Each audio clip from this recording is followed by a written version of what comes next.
So guys, we're live, guys. So we're gonna discuss the UCL final preview of the UEFA Champions League going on tomorrow, and also for the Wednesday match between Liverpool versus Madrid, and also Borussia Dortmund versus Manchester City, Chelsea versus FC Porto, and the big match, the biggest of all biggest, Bayern Munich versus Paris Saint-Germain. So my question to the panel is: will officially Neymar Jr. turn up? Or are we gonna see the Neymar Jr. of last year, or we're gonna see Neymar Jr. that wants to visit his sister, his brother, his mommy in his birthday? Which Neymar are we gonna see that's gonna turn up? Or do we give PSG a chance against Bayern Munich? I was like, Bayern Munich is gonna beat them because I listened to the HH Hangout and I was laughing when Bayern Munich were coming out. I was like, we're gonna beat them 7-1, 5-3. I was like, hey guys, chill, chill, chill, chill. PSG is not there. It's not like Arsenal, Chelsea team they can just go into them and beat. No, there's a difference, and the difference they're making is they have a very good team. I can understand the midfielder is not good of like Kimmich, Goretzka, Leroy Sané, Gnabry. Yes, but you have a player in Neymar who can literally just in a match he can just when he decide to turn up, he will turn up. That's Neymar Junior for you. When he decide to turn up for you, that's a big problem. So you don't underrate Neymar Junior and say we are Bayern Munich. We can do whatever we want to do because we are the defending champion. You can do that. You have to respect your team. So the arrogance have to stop between Bayern Munich and that. They have to stop the arrogance and show some respect to PSG for me. So let me come to that here now. The PSG Bayern.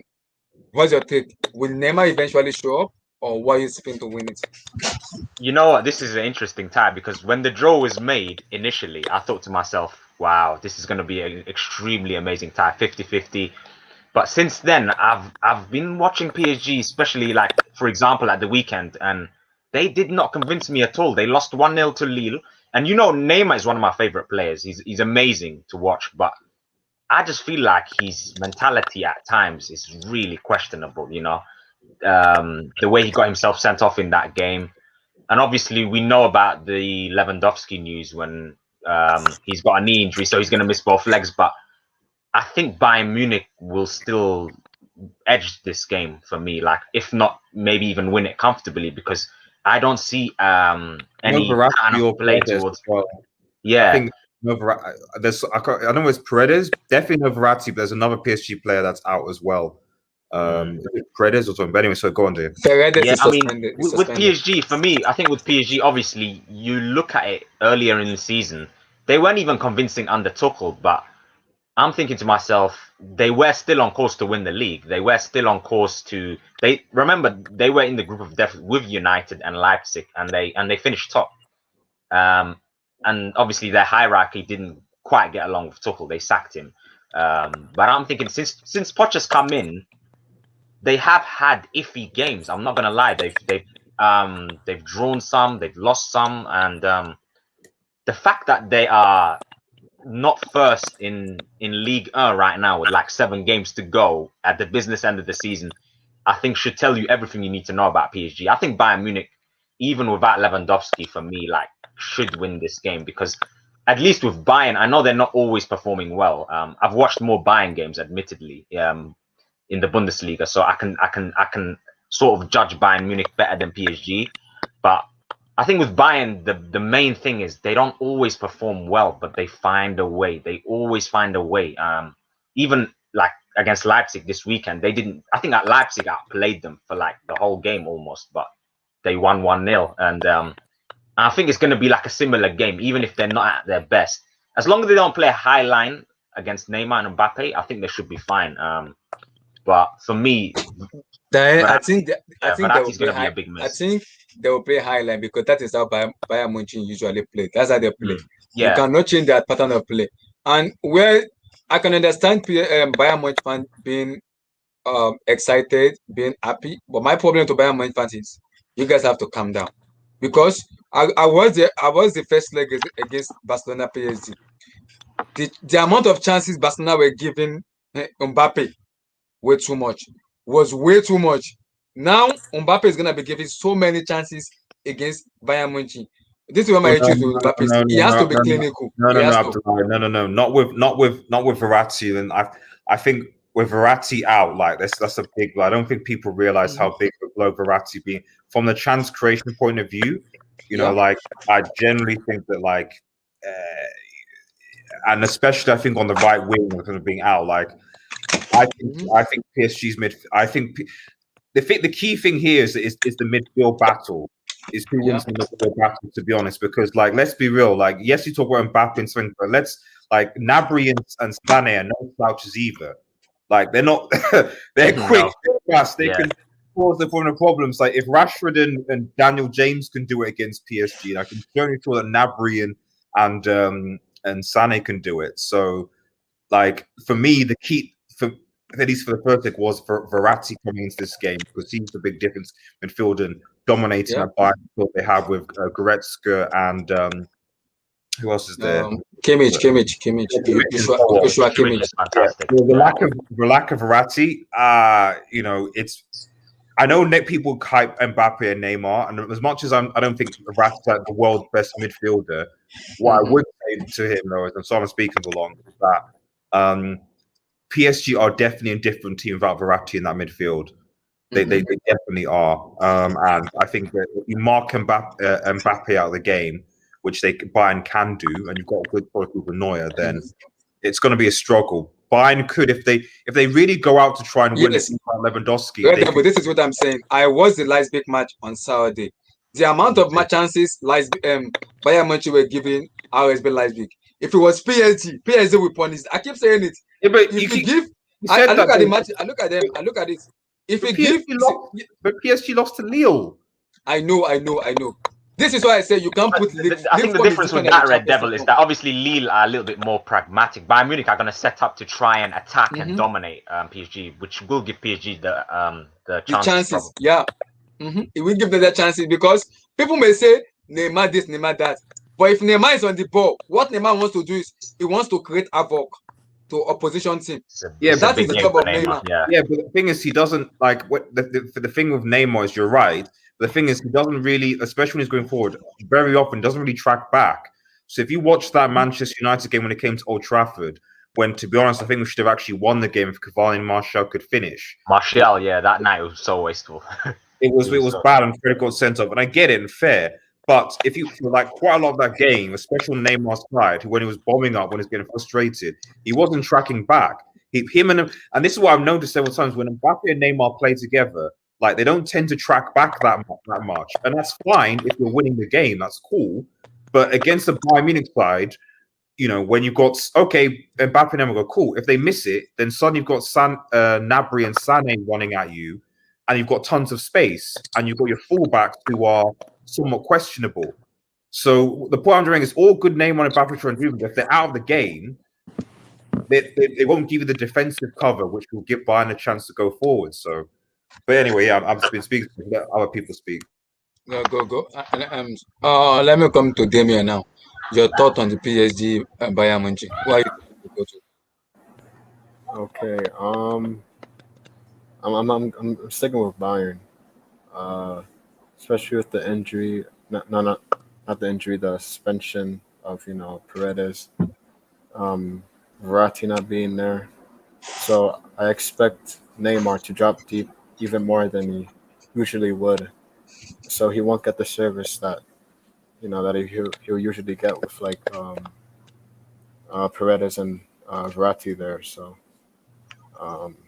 he won't be attacking and as an upfront as he usually will be. But so that's an issue for me. First off, even with Lewandowski being out, I still think that Bayern are still clear favorites for me. As a rival fans watching now, are you worried about their highline Bayern Munich play, or you not worried? I'm gonna be honest. No. Why aren't you worried? Because everybody may say Mbappe is a pace merchant, but that pace will work against Sule because Sule is not that fast. And you have a defender who is very slow, they can recover, but giving up that high line spaces is way too much for me. Yeah, but I don't expect whatever midfield PSG will go with. I don't expect like Danilo Pereira to put like perfect balls for Mbappe and Neymar. So that's an issue for me, and I don't expect Neymar to to get on those balls, because if you're getting balls from like Danilo Pereira, like like you might as well just like just quit. But yeah, I'm going Bayern 2 now. I feel like that Nabry will get a brace, and uh, yeah, and I think that PSG will just lose the game, sadly. So let me come to Two City now. Are you there? Your thoughts on the PSG versus Bayern Munich? Is it time for Neymar to show up, or is he still gonna give Bayern Munich the leeway? Basically, to be honest with you, I know a lot of people are hyping Bayern, but if you think about it, if you watch the Leipzig game and if you watch Bayern this season, Yeah. even last time in the Champions League, every time they played, they either just were clinical. That's what they were. That's the advantage they had. Very Mm-hmm. clinical, but they were struggling.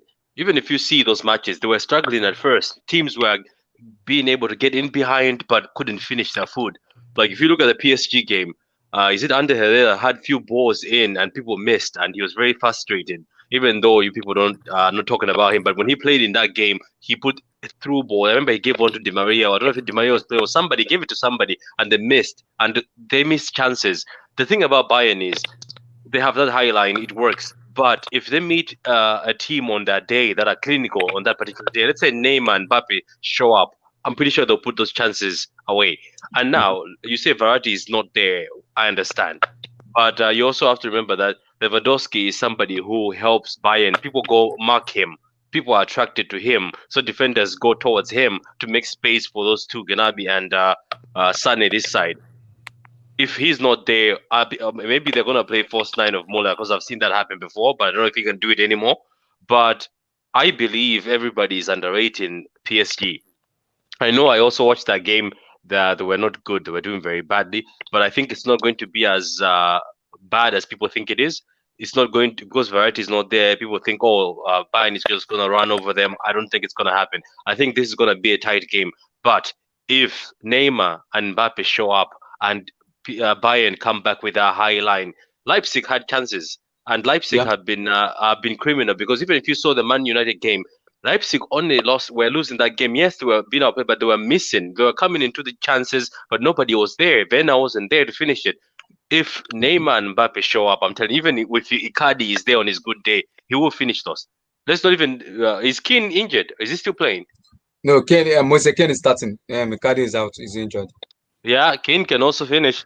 By the way, I think it's going to be a tight game. I'm going for a 2-2. No, we'll do a prediction. I just want everybody's thought, then we'll Yeah, come back to the yeah. prediction. I just think it's gonna be a tight game. It's not gonna be as loose as people think it is, because Lewandowski is somebody who people are attracted to. The same as Kane, people follow him. You follow the striker and you give space to the other two guys. Now you've got a chance to say, you know what, the striker is not here.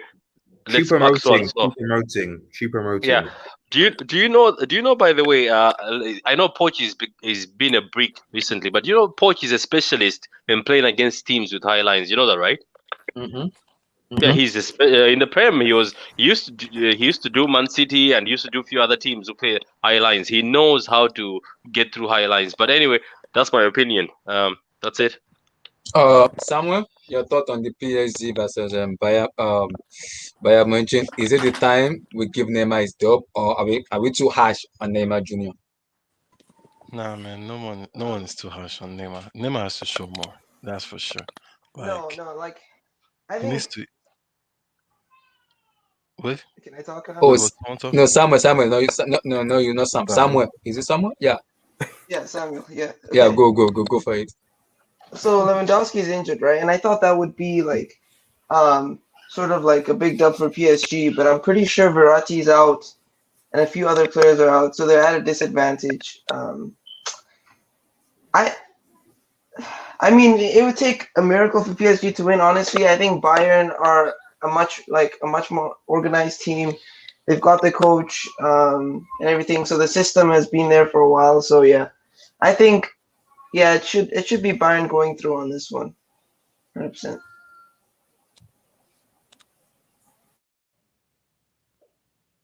Continue, You're muted, continue. you're muted. Oh. Is it muted? Yeah. Sorry, my bad. Continue. So like, yeah, I don't know. I think Neymar doesn't deserve any respect at this point. This is a very talented player. He's What? got skill. Yeah, Neymar is a talented player. Did He's you say he got, doesn't deserve any respect? What? I No, mean, not to the point that would allow that like would give us sort of or that not to the point to where that like his team can beat Bayern Munich. Ah, come He on. doesn't. Would you leave him No, unmarked? no, Would he you leave doesn't him have the unmarked? credibility. I'm sorry, he doesn't have the credibility. As much as I love Neymar, he doesn't have the credibility in actually showing up in these things and being the big man on that team. Wow. What? Wow. That's harsh. Alright. How is that harsh? I don't understand. Neymar, see, Samuel. Yes, No, despite no. me being not being a PSG fans, I love Neymar because Yeah. I know that Abdullah, guy. When you're a fanboy now. Hey, You're a I've been fanboy. lying. It's not about being a fanboy. When Neymar is fit, I put him in talent wise. I put Lionel Yes. Messi ahead of him, ahead of talent. That's how good Neymar Junior is. So Yes, I'm not Abdullah. disputing Yes. Neymar because I know his talent. I know how good of a player he is. You can't tell me Bayern Munich is gonna tell me Neymar, this is the ball. Do whatever you want to do. He's killing them. Neymar is getting the player red card. I'm Here's sure the of thing that. with Neymar. I'm sure. Here's the thing with Neymar. He's got all the talent in the world, all the ability in the world, everything he needs to be the man in football, right? The only problem with Neymar is he's unprofessional. I don't think he has that mindset, that will to break a team like Bayern Munich. Bayern Munich isn't a team that relies on individuals. Bayern Munich has individuals, but it's also very strong as a team. So I'm sorry, but Neymar is not the kind of player that I would rely on to break down Bayern Munich. I'm sorry to tell you that, man. It is what it is. He's extremely talented. It's just his mentality. It's not there. Like it's actually a waste in my opinion. I think Neymar could have been that guy, but his mentality and against team like Bayern, it's not good enough. Abdullah, you being a fanboy How- of Neymar. How is that? I love Neymar. I love Neymar. This guy is amazing. This guy's literally right now my favorite player to watch when he's fit. He's amazing. The things this guy can do with the ball, like I think he's definitely like a very rare breed of footballer right now. I think they're dying out.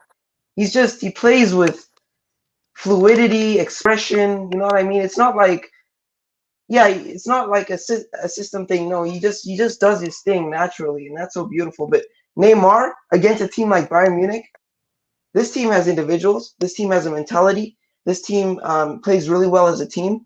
So yeah, I'm sorry, like I can't give Neymar the dub, but if he does it, he deserves a lot of respect. Sam, PSG, Lewandowski out, Verratti, Paredes, Florenzi, so many players are out. Are you still gonna give them PSG the chance of Bayern Munich, or are people being disrespectful of Neymar Junior? I want to ask you something real quick. Do you think Neymar has lived up to his expectation or hype? In PSG or in PSG, after his first season, he did, but after the first season, he hasn't. Okay, what did he do in the first season that you feel he did? Is it the league or what? No. Oh. He has. I think in his first season in PSG, when he was in Barcelona under Lionel Messi and Suarez, he was more disciplined. Everybody was like, "Well, this is the name I want to see." In his first season in PSG, he has that same mentality that I want to show I want to showcase myself as a player. After that first season, I think when he gets injured, he's been injured all the time. That's the problem. It deep down a little bit. Yeah, it deep down so much. Yeah, but it's it's part of football. So in a way, we can say he hasn't done it. And tomorrow or whenever they play is the time he has to show it. He has to show it then, because for real, like I'm not putting any expectation on him. I'm just gonna watch that match because number one, as we said earlier, now he's always injured and he's coming back from injury, so I'm not expecting anything. If he turns up, great, but I truly feel Bayern would destroy them. I think Alphonso Davies will be licking his lips, Destroyed. looking at the Wow. space. I think he'll be Yeah. looking at the space that Neymar will create, or Yeah, all this. exactly. Like, people are forgetting this team of Bayern. They have Alphonso Davies, and I can see that boy destroying them. Because you know what? I watched that boy against Chelsea, and when we talk about destruction, he destroyed and quite quite all right. I'm not comparing Chelsea to PSG, but I'm just saying that they have to be careful. And um what someone said earlier about the fact that maybe even Neymar being fit might not be that good, because let's be real, the way PSG played against Barcelona without him, I feel that it helped Mbappe a lot, and I feel they were more solid defensively. Maybe offensively they weren't that good, but defensively they were a little bit solid because, as we all know, Neymar doesn't track back. He's not a workhorse kind of midfielder. He's great. We need players like this because that's how football actually started, with players like him. But fact is that people Bayern have that speed. They have that speed of Gnabry. They have that speed of Alfonso Davis. They have fast players, and this whole fact of Lewandowski, I think Muller is ready for it. Like, Muller is another really underrated player that people don't give credit enough for. That guy has been doing it. He has been doing it for, like, nah, man. If when I was like I think like 5 years ago, if there was one player I would take from Bundesliga, it was always Muller. At one point, it was maybe Marco Reus, but Muller was always that guy that, nah, I wanted to see this guy in the Premier League. And I feel he will turn up tomorrow. So, I like, for me, I would like PSG to go through, because I think it's better if I would choose one person to fall off, I would choose Bayern to go off. But I just see Bayern destroying them. Okay. We'll come to our prediction, but don't worry. So let me come to Chimere now. Your thought on PSG, Bayern Munich, or are people really disrespecting Neymar Jr.? Or is it time for the whole entire world, the world of football, to see the real Neymar Jr. we saw in Barcelona and his first season playing Paris Saint-Germain? I mean, as far as PSG, we know that Bayern is a better team. We know that. So we know that Bayern is the favorite of the favorites. But as far as Verratti, people need to remember, Verratti only played 20 minutes in the final. And PSG still created a lot of chances. So it's not like them losing Verratti means it's over.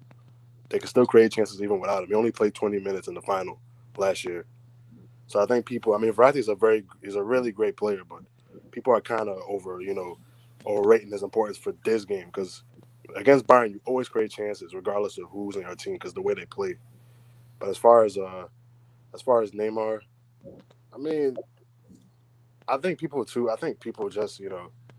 just kind of get carried away too much with, when Neymar is saying he's flopped, he's this, is that. The fact of the matter is, when he's played for PM, when he's been healthy, he's played well. That's just the reality. Like, the stats show it. What you see on the field shows it. The 1 year he was healthy, they made it to the Champions League final. So yeah, but that was not over 2 legs, though, was it? It doesn't matter. They still made it. What does 2 legs have to do with it? Well, what 2 legs has to do with it, because, like, you're obviously playing home and away. There's obviously more games. There's obviously more suspension, injuries, etc. That's not to say there's a flop or anything, but obviously when you play less games, then you're more likely to obviously get it than more games. The point. And then let's be real, teams that PSG played against, who were the teams that PSG played against to get to the final? But they lose. They would lose to the same teams without Neymar. That's my point. They lost to Man U. They lost to a Man U team that was about the same level as Leipzig, Atlanta. They lost to a Man U team with Neymar this season. But they beat Man U with Neymar, and he was a difference. So, bro, No, yeah, I'm saying, bro, Neymar, we can go around in circles, but it doesn't matter. The point is, with him, they made the final. Without him, they haven't even made it past the round of 16. That's the reality. So yeah, well, my point is, are you saying that is solely because of Neymar's inclusion? I'm not saying it's solely, but he's the main reason. You think they beat Atalanta without him? Yeah, I think they beat Atalanta. Yeah, I think they beat Atalanta without him. No, if you watch the game, Neymar was the best player on the pitch. If you watch that game, they don't beat Atalanta without him. I'm not denying he's not the best player on the pitch, but like to say that like the main reason that PSG walked to the final is because of Neymar being fit, and if Neymar wasn't playing, then PSG would be wrong. I think it's a bit disingenuous to likes of Verratti, to Kimpembe, to Verratti didn't even play last year. He barely played. No, I'm talking. I'm talking in general. I'm talking about this season as well. So the other PSG players that were there. I don't think it can be solely on Neymar. Certainly this season, but obviously season. But anyway, I've talked. You're speaking. Sorry, you take your point. I'm not saying it's solely on Neymar, but to be honest with you, I don't even think they would have beat Dortmund without Neymar because Neymar was a difference against Dortmund. I don't even think they get past Dortmund without him. Neymar is the key for PSG. I mean, everybody knows that he's the main player. Yeah, they beat Barcelona without him, but that was Barcelona. That was a Barcelona team that was in bad form when they played them. And in the second leg, they looked horrible. They looked absolutely horrible against Barcelona without. So we can't say, oh, they beat Barcelona 4-1. Oh, they're better without Neymar. No, they're not. Like, they're not going to do anything in the Champions League without Neymar. We know that. Now, as far as him, like, saying, oh, he hasn't lived up. Yeah, he's been injured. But when he's played well. That's just the reality. So I don't think, as far as, like, him being on the pitch, has he lived up to his price tag and hype? No. But as far as, like, him playing and production, yeah, he's lived up to the hype for sure. Because the reality is when he's played well. Some players just injury prone. Arjen Robben was injury prone, but when he was on the pitch, he produced. Anybody gonna say he's a flop? Like, that's just how some players are. Like, I think Neymar gets too much grief. Now he's unprofessional, but he's unprofessional. He does get red cards, but let's be honest though, Cristiano Ronaldo also sometimes he can do stuff like that. He's not as bad as Neymar, but he does stuff like that too. Yeah, but he's got stuff to back it up for. That's the difference. I'm not saying though. I'm not comparing Cristiano and Neymar. I'm not saying he's better than Cristiano, but I'm saying I feel like people pick on Neymar too much when it comes to stuff like that. He's not the only player that does that. Like, he's not the only great player that acts like that. There's a lot of players I can show you that do the same thing. That's my thing. Like, so I mean, as far as this game is concerned, I mean, I feel like people are giving Bayern. Bayern is a great team, but people are acting like, people act like Bayern is this unstoppable juggernaut that's like that nobody can beat. The Alpha, the Omega team. They can't be beaten. I've seen this Bayern Munich team. They haven't lost No. game. Sam. This Bayern Munich team was beaten by Offenham 4-0. 4-1 at Allianz. So no. When we talk, we have to analyze it. Lewandowski was playing that match. They were Offenham should have beaten Bayern Munich 8 or 9-1. You can't compare. You can't compare the league to the Champions League, though. Exactly. Like, that's what I'm saying. That's what I'm saying. There could be some form of complacence. You can't necessarily compare everything. They can't win every single game. Yeah. But anyway, Neymar as a player is not beating that team, Bayern Munich. No way. It's not about Neymar, though. It's a team game. It's a team game, yes. Exactly, and PSG don't play nearly as good as a team game that Bayern Munich do. I agree. Let me come to Undisputed now. All right. Will you give Neymar Jr.? It's like, is the disrespect on Neymar too much, or is Bayern Munich going to? Are you giving PSG the dub ahead of Bayern Munich? Neymar, I don't understand why people care so much about his off-field behavior. To be honest, there's been lots of amazing players, but very, very questionable off-field behavior. I do think that. Hold on, sorry, Abdullahi, give me a quick second. I'm going to put my headphones in. Sorry. Okay. 1 second. Yeah, I think that this is just my opinion, right? But PSG with a fully fit Neymar and a fully fit Verratti is the best team in the world. They beat anyone. That's my opinion. What? I don't know about that. It's him in the world. He said his opinion. He's allowed. Oh yeah, your opinion. Yeah, it's fine. It's your logic. Yeah. Undisputed. No. Undisputed. Can I just ask you a question? Yeah, sure. If a player's off-field behavior affects his ability to perform on the pitch, which undeniably for Neymar it does. Does it? Or is it his injuries? Yes, it does. No, can you? No, it's not his injuries. No. His injuries. Okay, what are his injuries a consequence of? Players kicking him without consequence in Liga. No, his injuries are a consequence of some of his habits. But okay, let's just put that aside. Let's say his consistent tendency to drop by his mom or sister's house. Like, no, that does affect his ability to perform. I don't you can't see disregard that.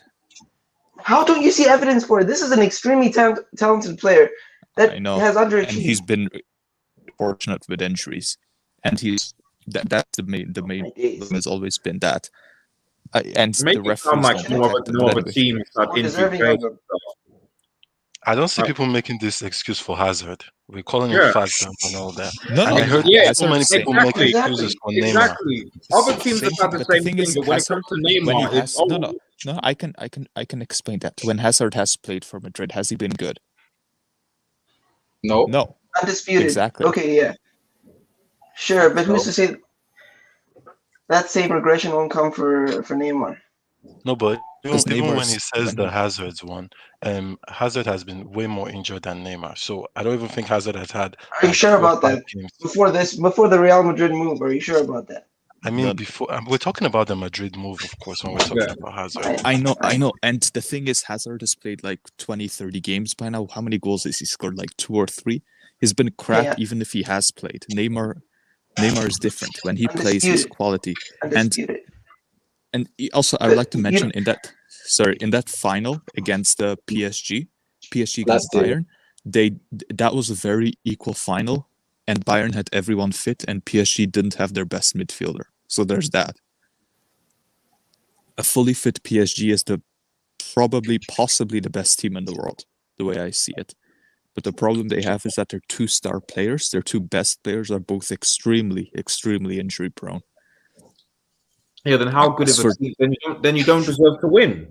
If fundamentally what we're saying is, if such and such is present, then they should win. If they're not present, then they I can't know. win. Then they don't deserve to win. Like, it's like if you can't win a game without it's like Manchester United 99. We didn't have Roy Keane. Missed 2 of us because they were suspended. One of them was injured. So, but we went on to win. Like the team. Yes, you can argue. York and Keane. Sorry. Who were you missing? York and Keane. York and Keane, yeah, and Keane bored in that Juventus semi-finals. One of the reasons why we got through. Keane was very good, but no, PSG is more dependent on their individual players because I think a lot undisputed. I think the argument that can come in is without Neymar, PSG look more like a team. I will agree with that because no. I don't care what they do against the. Listen, I don't care because if you look at the way PSG play. If you look at Verratti, Kylian Mbappe, Di Maria, when they play out of Neymar, they look more solid as a team. But when Neymar plays, I think Neymar balance with the PSG team is a little bit offbeat because when he plays, what Neymar does is dribble, pass. Dribble, pass. Okay. That's what he does. Okay. So there's no cohesion. There's no Was- cohesion in between the midfield and the attack. Was Neymar on the pitch when PSG lost to a terrible Man United team in 2019? I mean, he was on the pitch when they lost this season at wasn't it 2-1? I know, and It was also Verratti in the wasn't pitch on when- the yeah. pitch. I tell No, you, but you need Neymar both. was there. But Neymar was there. And then Neymar balled in the return leg and kicked you guys out of the Champions League, basically. Against 10 men, man. Come on, let's be You real. have to respect They were them. already winning Undisputed. before that. Undisputed, continue. No. The disrespect on one of the most talented players of all time in Neymar and one of the most talented midfielders of all time in Marco. It's too much. I'm not a PSG fan, but the disrespect towards these 2 guys is too much. Too much for me. No. You guys need to watch football. Use your eyes, and you'll see the genius of these 2. It's not a We'll see them coincidence. tomorrow. Players like Cristiano Ronaldo, LeBron James, they took care of their bodies. They took the time off the field with proper behavior, proper regimes, and look, they're still performing at a very high level. Not the same could be said for Cristiano Ronaldo. Fundamentally, yes, it's not a coincidence that Eden Hazard and Neymar have careers that are wasting away right now. No, it's different. Hazard doesn't take care of his diet. Neymar does. He just keeps getting. You know why no one kicks Ronaldo? It's because he can't dribble. So there's that. Neymar gets kicked because he's one of the most dangerous dribblers on earth. Ronaldo got kicked a lot. Guys, let's finish up your top. So my question to this is on Wednesday. Do you want to see the Neymar of Barcelona with the like of when he was like performing under the MSN era, or you want to see the Neymar on his first season in PSG, or you want to see the real Neymar everybody has been waiting to see?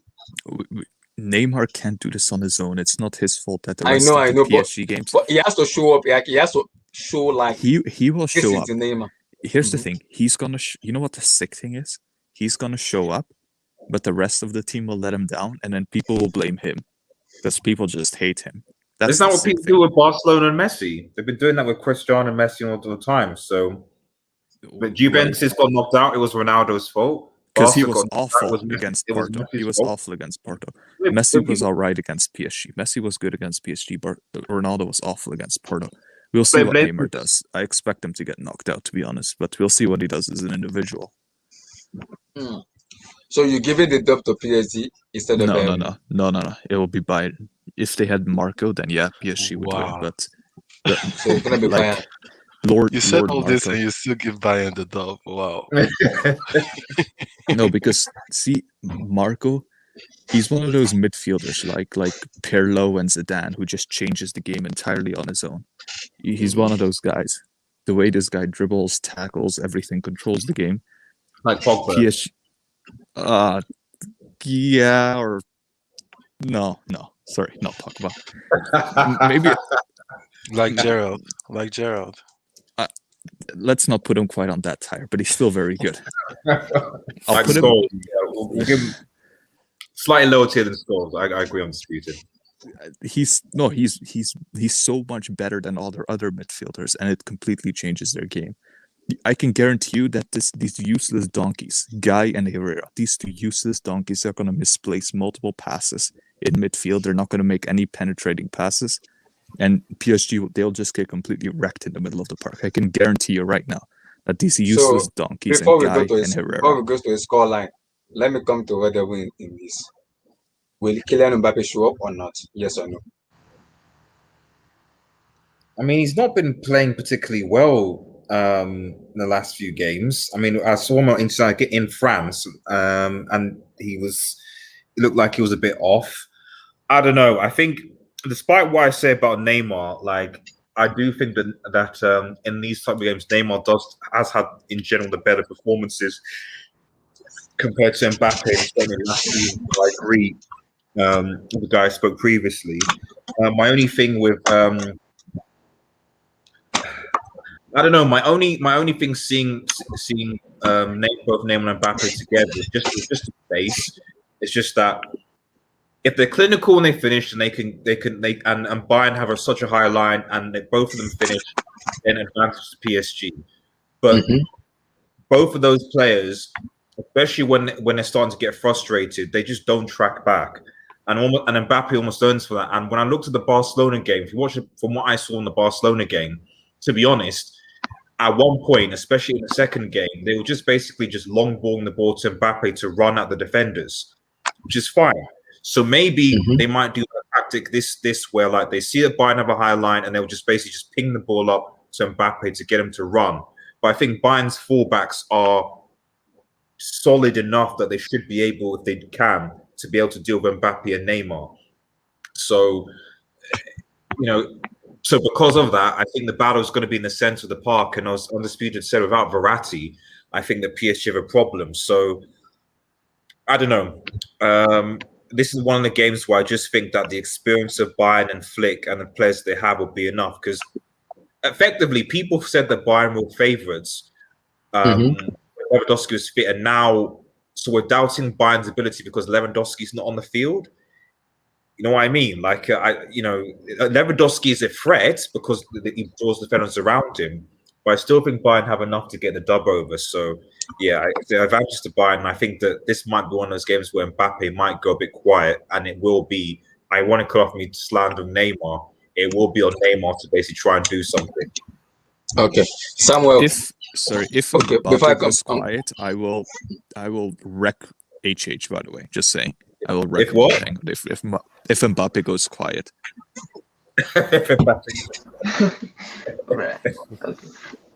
Samuel, will Kylian Mbappe, the prodigy, will he show up on Wednesday or not? So for LL's narrative, he better show up. Because that guy is suffering too much, man. Like, he better show up. But yeah, I don't know about Kylian, man. I mean, I think he's definitely got the ability to show up. I think it's just going to be mentality on that day. Yeah, I don't know, man. I hope he shows up, especially for HH. If he doesn't, that guy's going to suffer, bro. But yeah, that's all I got to say on that. Sam, will Mbappe show up on Wednesday or not. This will be so. Which Mbappe will play left or right? So I want Left. to know the He's playing right. left. So he's going Left to be wing is playing Mbappe. against. No, Right wing Mbappe. is Di Maria. Mbappe might play Left right is and Mbappe. Neymar left, or No, no? no, no, So no. Mbappe Neymar will is be playing as a facing number 10. Neymar is Davis. playing as number 10.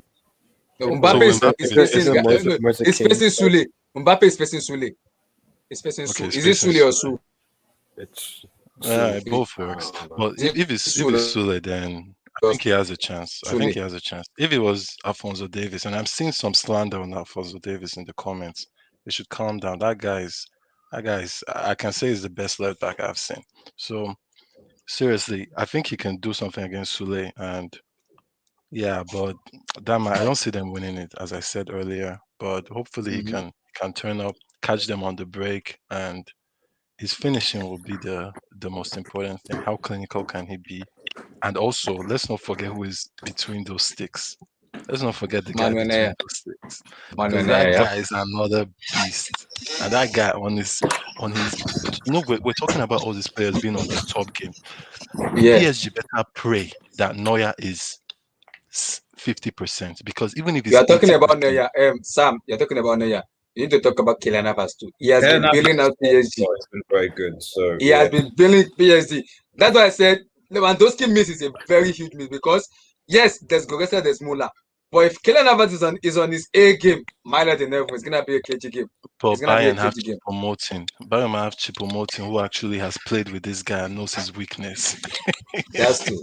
triple goal. That's true. Yeah. Triple goal. Choupo-Moting knows this guy's weakness. They play like we've all played football here. When the people you play with, in a way, you know what they're good at and what they're bad at. You know their weak spot. Mhm. So it's just like Giroud and Lloris. Most of the time, when Giroud is against Lloris, he knows how to score against him. So yeah, the thing is, I give Mbappe hope just because he's playing against Sule. That's the yeah. only.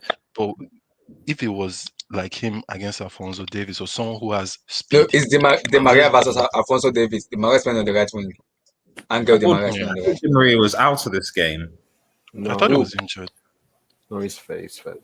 Is he Di fit? Maria is He's fit. fit. I think He's he's fit. Di he's Maria is he's fit. fit. Yeah, he's fit. He played on Wednesday. He played on the against Lille. Assignment against Lille. He played against Lille. Yeah. If PSG too can get prime Madrid Di Maria playing tomorrow or on Wednesday, On Wednesday. it's an easy dub, because I think the fire force of Di Maria, Mbappe, and Neymar might be. That's what we need to look at. I think we're us like saying, oh, will this one player show up? I think those three players that I just mentioned right now, if they turn up, then they have a chance. But I think if one person is slacking, I don't think one person can really carry this team to beat Bayern. That's just especially over two legs. I don't think one player is able to do that. So like those three have to really turn up and be on their A game to do it, because at the end, that Bayern's defense, we can say whatever we want. Their defense is not that bad. And as I said earlier, I know PSG have a great goalkeeper, but Neuer for me is the best goalkeeper in the world. Chimere, your thought on Kylian Mbappe with the bodyguard? Will he show up on Wednesday or like no for you? He'll show up. I think the whole team of PSG will show up. So I think he'll show up. I think even if he's not scoring, I think he'll play well. I think he'll be giving trouble to the defenders. I think he'll be creating chances. I think the whole team will play well. So I think he'll show up. Damien, your take on Kylian Mbappe, the man on the pictures here, the bodyguard, the prodigy, the French. I don't want to call his name. I digress. Continue. What is he gonna show up? Yeah, he's gonna show up tomorrow on Wednesday. Sorry. Um, no, I don't think he will. Um, I I have more faith in Neymar showing up than Mbappe, in my opinion.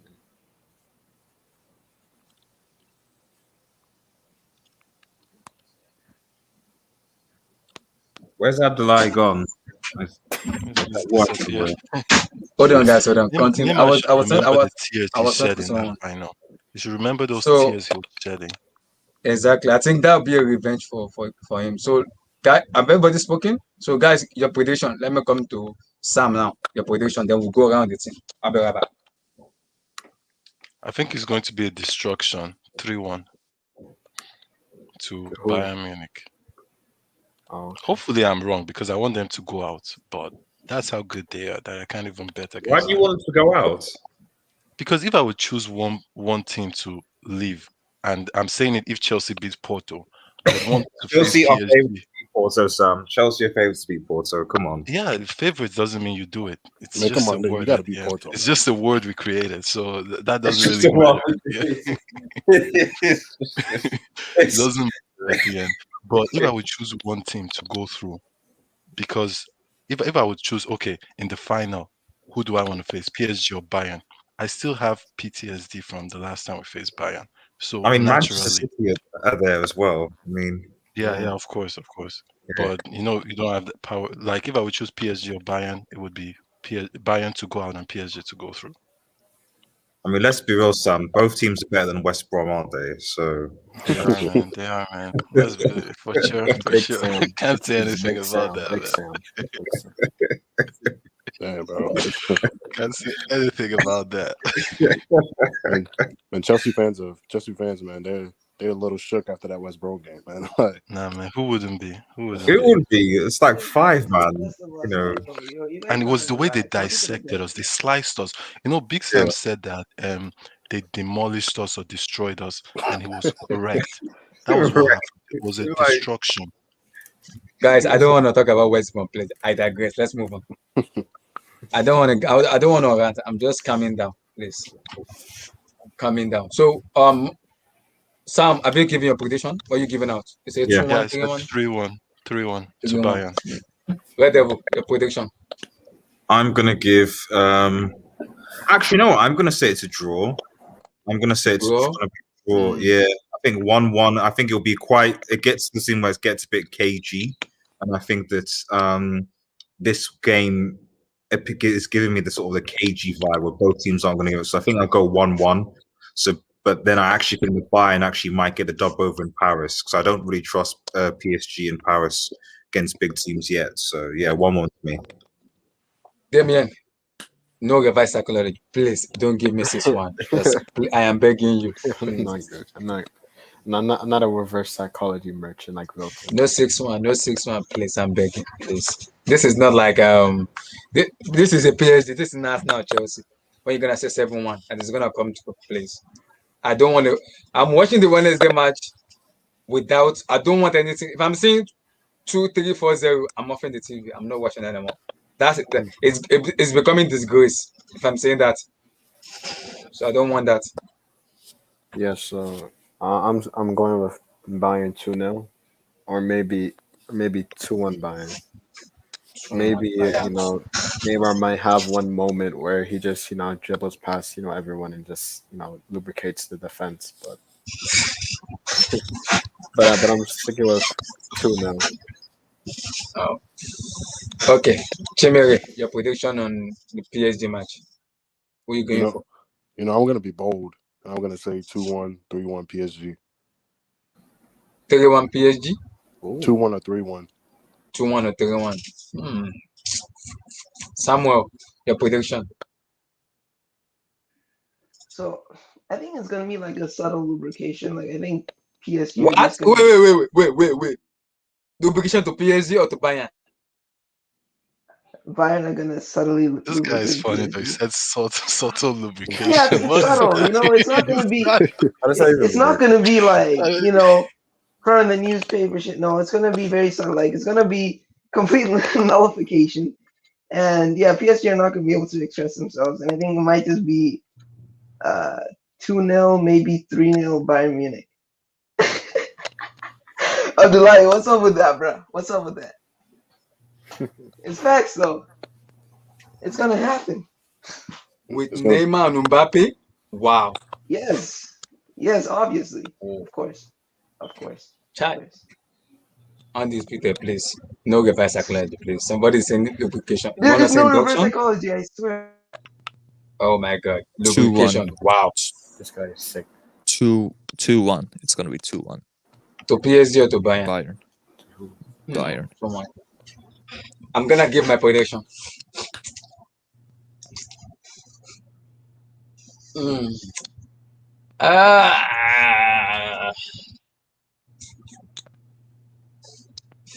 I'm going to get to PSG. 3-2. Actually, I hope it's a 3-2 because that's a good game. That's a good watch. So I hopefully want it's to get to 3-2. PSG because I know PSG will score and I know Bayern Munich will score. I'm going to get to PSG. I'm sticking by that. To get to PSG. And if that happens, then what PSG to do in Alliance is just score in Alliance. And because I know Marco Verratti will be back in Alliance, which kind of help them a lot to help the midfield and make that midfield more solidity in the Alliance Paredes will in also Paris. be back. Yeah, Paredes will be back, which will look more. That will be more KG. Bayern Munich going to Paris, which will be more easier. So I'll go 3-2 for me. So let's come to Liverpool now. Liverpool, Real Madrid, undisputed. Liverpool, Real Madrid. Who are you most fearful for in Madrid? Karim Benzema or Vinicius Junior? Or you're like, oh, Liverpool is Madrid. I don't care about Zidane. I want to beat him. The most fearful is the midfield, as weird as it may seem. The midfield is where the game will be won and lost. But I strangely have a good feeling about this because I know Red Devil Studios, aka Led Level Ludios, has been bashing Thiago all season. I've not been bashing Thiago. All I've been saying is this season that Scott McTominay has had a better season than Thiago. That's all. You know, one cost you 35, now almost 3. It is what it is. No, but here's the thing, right? Thiago's been playing DM since most of our center backs got injured. Now we've got some new ones in the winter. He's been moved to a CM position, get Fabinho back in there to do the dirty work for him. And he's been better. He's been better against Arsenal. He was certainly very good. And Thiago's shown that he can outplay Real Madrid's midfield before. He's done it multiple times. He did it in 2018, both home and away. Not his fault that the Bayern attackers didn't put their chances away. It's just what I've seen for Liverpool is more of like B-Tech Mark Noble in regard to Thiago. Let's be honest. So Mark Noble. Put some respect on Noble. I said B-Tech Mark Noble. B-Tech. I said B-Tech. Maybe C-Tech. So yeah, so I don't disagree on this. I'm just waiting to see that. Realize maybe we might see it. I thought you wanted to say B-Tech Marion Shamak. Continue. Well, he's not. It's a different position, but I couldn't really think of because Noble's about to retire.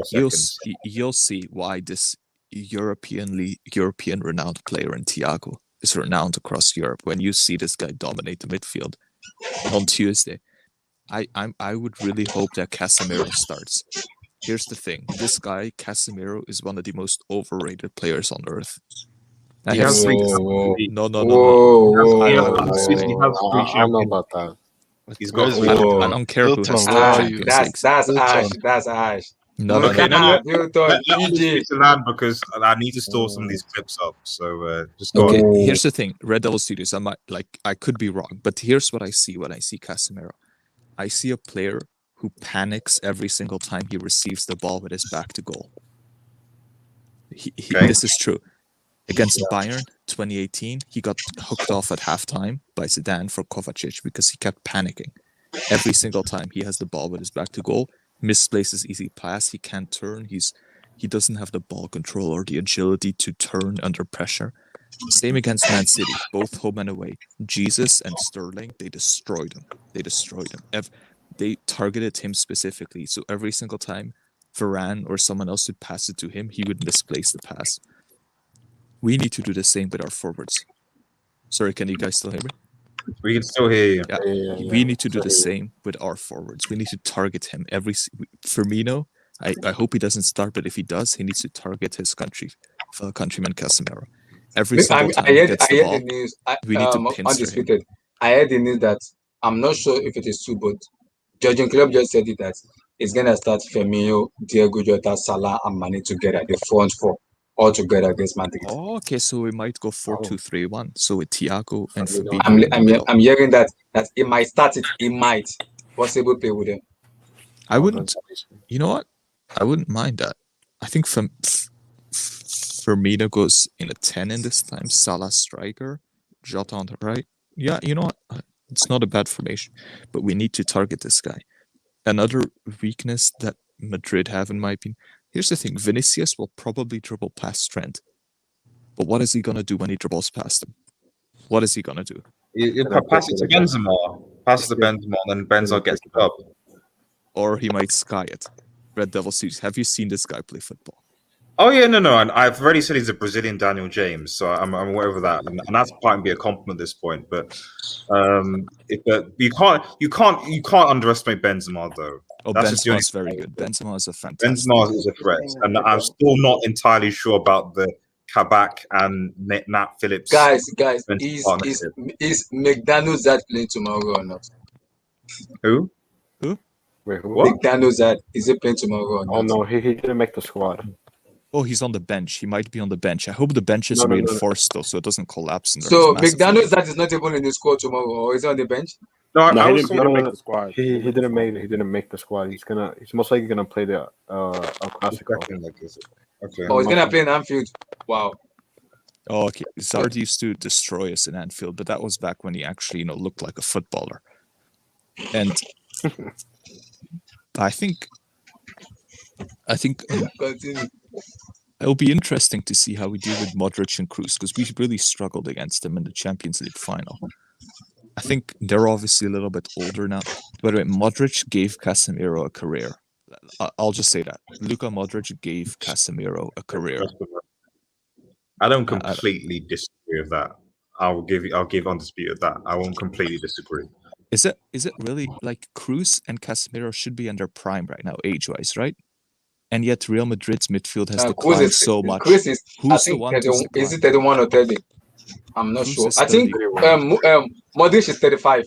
I believe so. That's Modric 31 or 32. I'm not sure.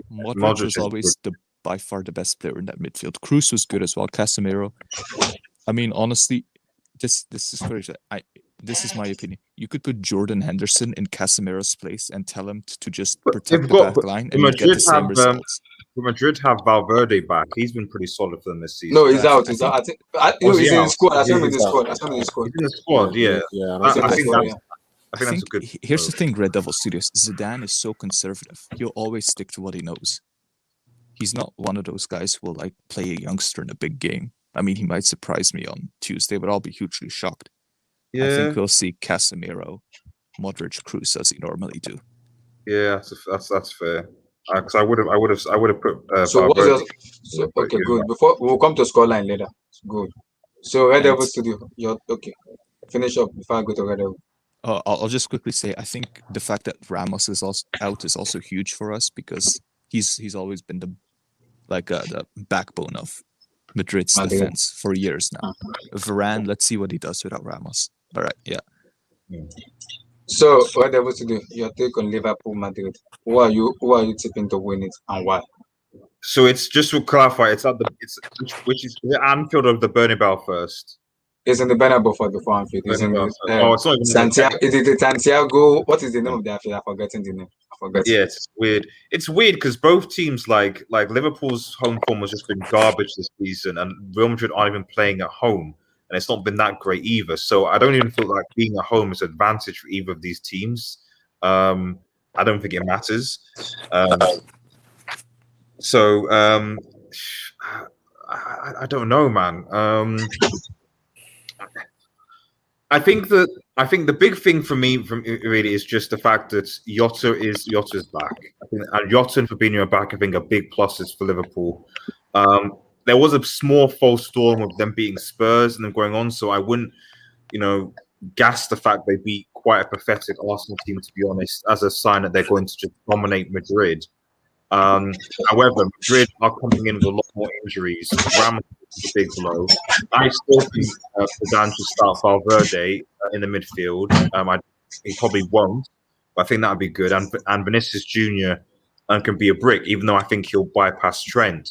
So, really, to be honest, if Liverpool are clinical, and I think that comes with Jota playing, then I think it'll be fine. Jota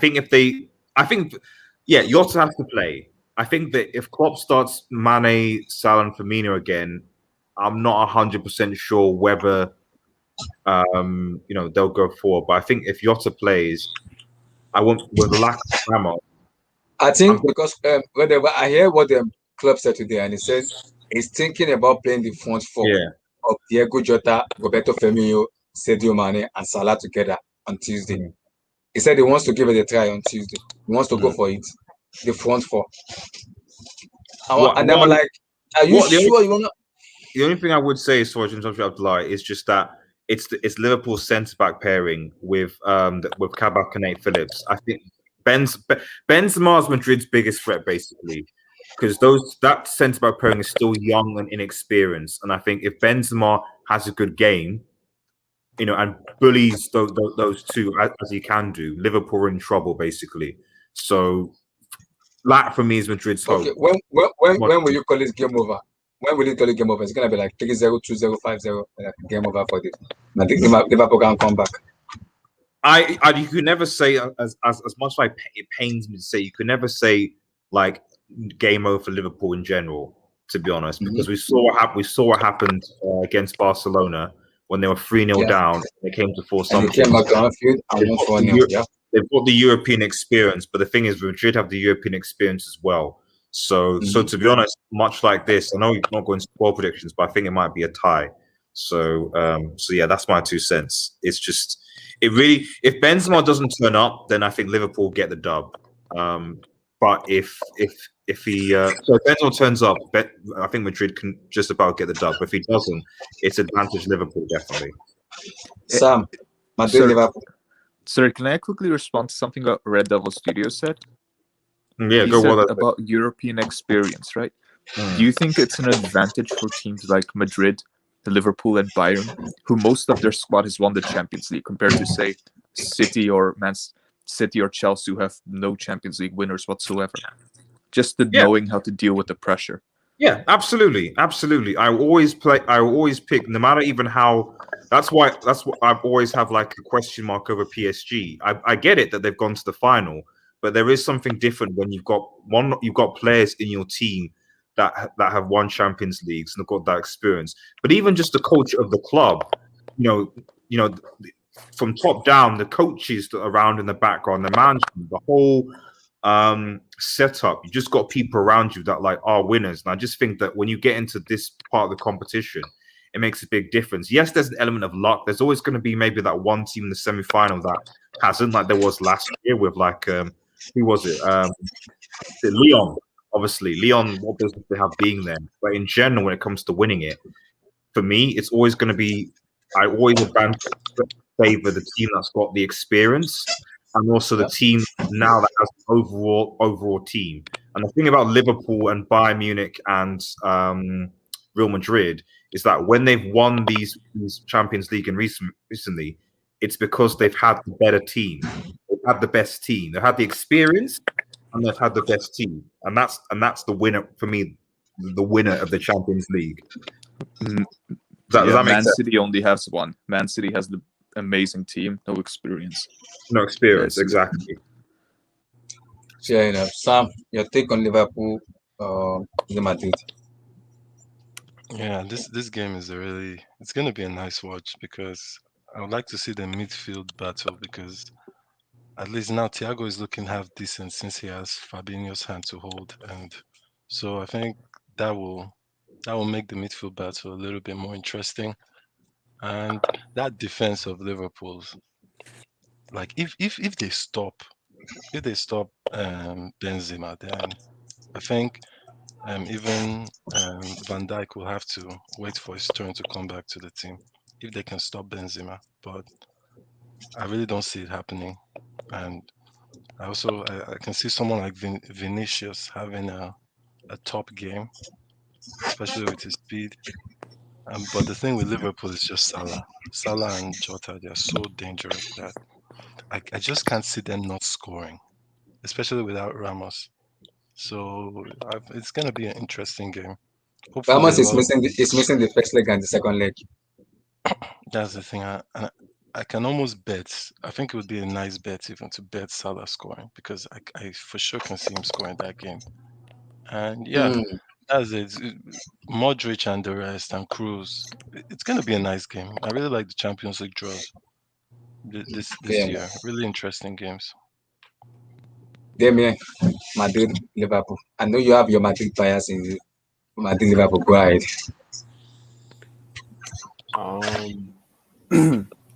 So this game, in my opinion, is going to be very interesting.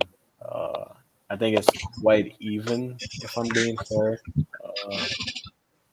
I think Liverpool's defense still hasn't been, tested. Kabak and not Phillips.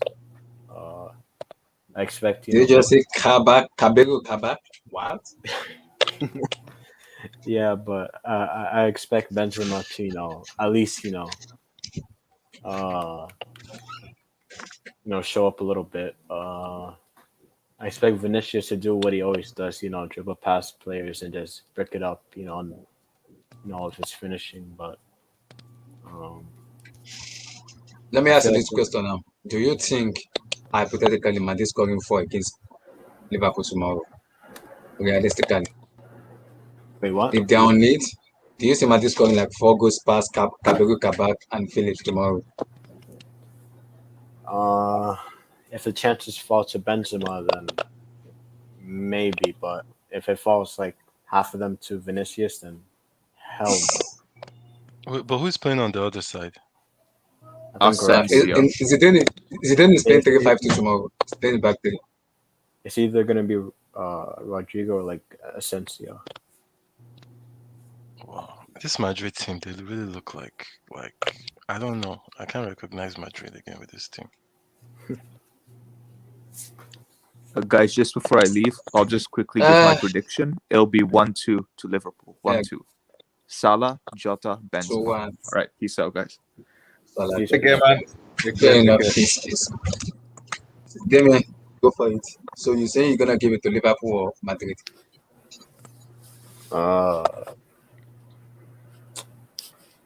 I'm gonna say a draw. I'm gonna say 1-1. 1-1. I think either team will just equal each other out. So I'm sticking with 1-1. So who come in clutch? Thibaut Courtois or Alisson Becker? Who come in clutch? Courtois. Fair enough. Josh, Real Madrid versus Liverpool. Who is going to? And Benzema, Kabak, and Phillips. What's going on with them? Is the first game? Is it at Anfield? No, it's in Madrid Stadium at Santiago Bernabeu. I see a shock. I think the way Liverpool was set up, I think they'll probably be a bit more pragmatic. So I think Madrid will have most of the ball. I think Liverpool does counter. So, and I think that will suit Liverpool more on the counter. So I see a 2-1 Liverpool win. In terms of Benzema and Kabak and Phillips, I think Liverpool won't leave Kabak and Phillips isolated. So, like I said, I think they'll sit back. I think they'll stay compact for this game specifically. So I don't think they'll be exposed as much. So I think they'll be able to handle Benzema up front. And there's no Ramos. There's no Ramos right for this leg.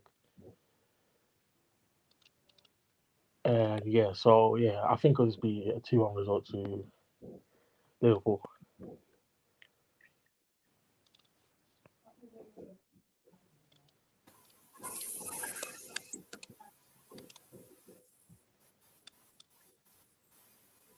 Abdullah has disappeared again. Yeah, he's on mute. Wait, have you guys spoken about Chelsea Porto? Yeah, let's quickly what Chelsea. Let's go. I mean, it's Chelsea Porto, man. So we can all agree that Chelsea are favourites going into the Porto game, right? Yeah. Just wait. You gotta wait. What does it mean to be favorites? You guys were favorites against What is Chelsea. it? You got United were going. favorites against Istanbul and you lost the game. That's It doesn't very mean anything. that's very philosophical, Sam. What does it mean Abdullah, to these be bricks are favorites? oh my days. So player for player, you guys should beat them. Exactly. You spend you spend 200 million in the summer not to be knocked out by Porto. Red Come Devil, on. shut up. Also, Red Devil, shut up. Liverpool, It's not the time let to me talk come to about it. Samuel. Okay, so Samuel, Liverpool, go Real for it. Madrid. Liverpool, Madrid. Okay, so this is going to be a very interesting game because both of these teams come into this tie like with a bunch of inefficiencies respectively. So I don't know what to expect, especially from Liverpool, but I think it's going to be extremely important how they actually approach the game. So I think for Liverpool, getting like an early goal or early goals kind of would rattle Madrid, and maybe that would sort of set in and sort of like affect their mentality and whatnot. But I think it would be detrimental for Liverpool to leave it to the end because I don't know, man. Madrid have a good defense, right? So without Ramos, I'm not sure. Yeah. No. Okay, so yeah. To be honest, I don't really know what to expect from each team respectively, especially from Liverpool, because this team one day beats a team 3-0 easy, and then another day loses 1-0 to a trash team. So yeah, I think it's going to be extremely important for Liverpool to get an early goal for their mentality and to like rattle Real Madrid. If they don't, it's going to be bad for them. Fine. Chimere, Liverpool, Madrid. I think this is the most evenly balanced tie of the quarterfinals. I think it wouldn't surprise anybody if either team win because it's no clear favorite. But as far as this game, obviously Madrid has the better midfield, and they might have the best midfield in the world still. But as far as Liverpool's defense, I don't know if Real Madrid have the attack to really, hurt that defense. Cabero, Kabak, and Phillips. Yeah, but I mean, I don't know because Real Madrid, even against worse defenses, they haven't been scoring, like that. So I don't know if they really have the attack to hurt Liverpool's defense. But they scored against Atlanta, though. Can't let them up. Abdullah, name the attack of Madrid apart from Benzema. Name Vinicius Junior, Rodrigo, Asensio. They have Hazard. Don't forget Hazard. No. McDaniels is not playing tomorrow, so game over. That's it. Come on, Abdullah, you're a Vinicius. Chelsea fan. You can't be slashing Hazard like this. No, man. That guy literally went to Madrid and get fat. No, I'm not forgiving him for that. You know how much we got from him. You know how much we got from him. 150 million. I know that's a big money. He paid off. He paid off. He paid off. That's good money. Thank you, Madrid, for paying that money for Hazard. That's called stealing money. That's what that's called. But as far as this game, the reason I'm gonna lean with Liverpool because the reason why is because I feel like Liverpool's A game is better than Real Madrid's A game, in my opinion. I feel like Liverpool's potential when they play at their best is better than Real Madrid's potential. So I'm gonna roll with Liverpool.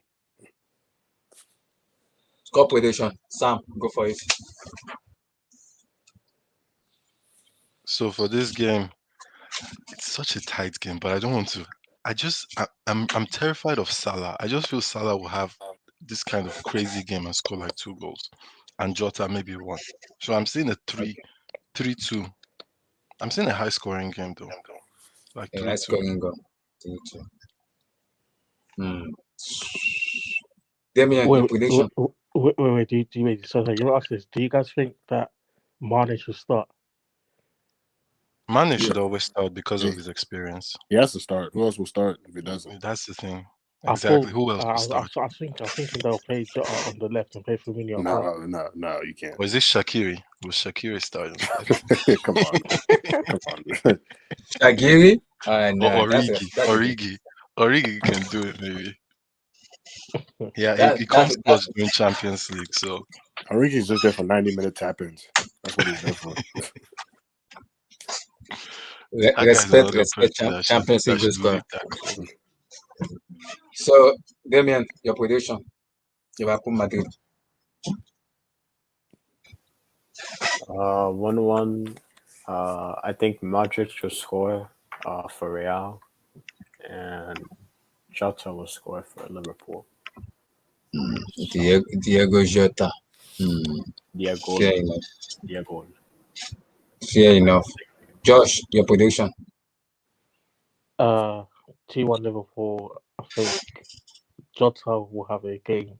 I think it'll be Jota, Salah goal, and Benzema score. It's fair enough. Where the prediction? I'm gonna go for a draw again because it's too much depending on whether Benzema turns up or not, and whether the Liverpool defense can like handle him. I think, and Jurgen Klopp plays Jota basically. So I'm gonna say it's probably gonna be another draw, 1-1. Fair enough. Samuel, your prediction for Madrid Liverpool? Yeah, it just depends on what happens, but optimistic for Liverpool, I would say 1-0. 1-0 Liverpool. Guys, don't hate on me. I'm gonna give my prediction. Don't hate on me. I'm gonna say 3-1 Madrid. I'm not explaining. What the Who's hell? scoring? Who's scoring the 3 goals? I'm not explaining. Exactly. Vinicius hat-trick. What the 3 goals? I am not explaining. 3-1 Madrid.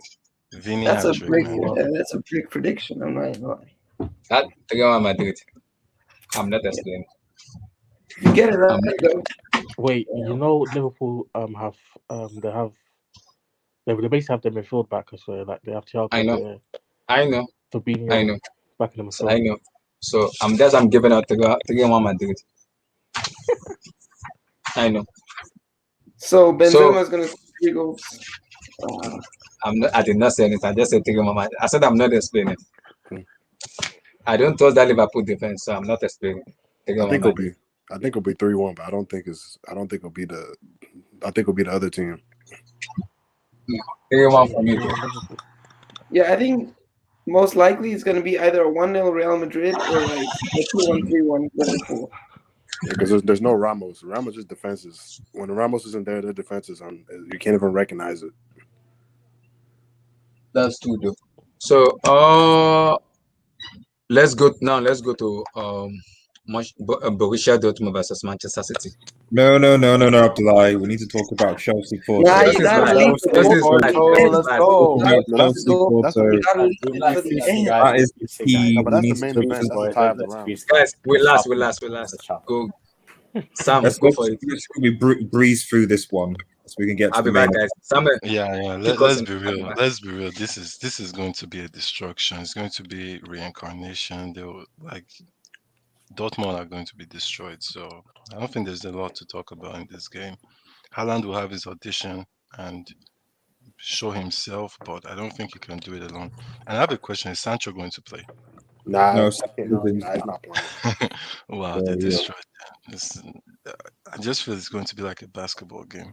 So I don't really. Oh my god. No, let's be real. Dortmund, it's like baby FC versus men FC. Dortmund's defense if Dortmund's defense was better, but it's bad, and Haaland can't do himself. Exactly. They have the Hummels that can't even cut it for Bayern or any top team and had to go to Dortmund. You have Emre Can, who is a Juventus reject, and the only play I like their midfield. I like that guy. I don't know the guy who scored the first goal against Sevilla. I think that guy's quality. Royce? Dahoud. Oh yeah, Dahoud. Dahoud is really I exciting. think he's a quality player. I would like to see him in the Premier League even.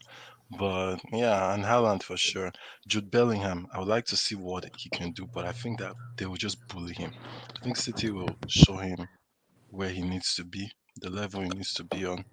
Nothing against the guy; he's just 17, so there's nothing wrong with that. The only hope that Pep has is that Dortmund have is if Pep decides, like he does in every quarter final, just tinker for no apparent reason, and other to be smart. And then or maybe if he overcompensates for Haaland, like Haaland is such a great striker, so let's do this for Haaland, let's do this, like just overcomplicate the whole thing because of Haaland. Exactly. But if it doesn't, I think this is it's an easy dub. Like I think they could even use their B team and still beat Dortmund. Wait, is Sancho still injured?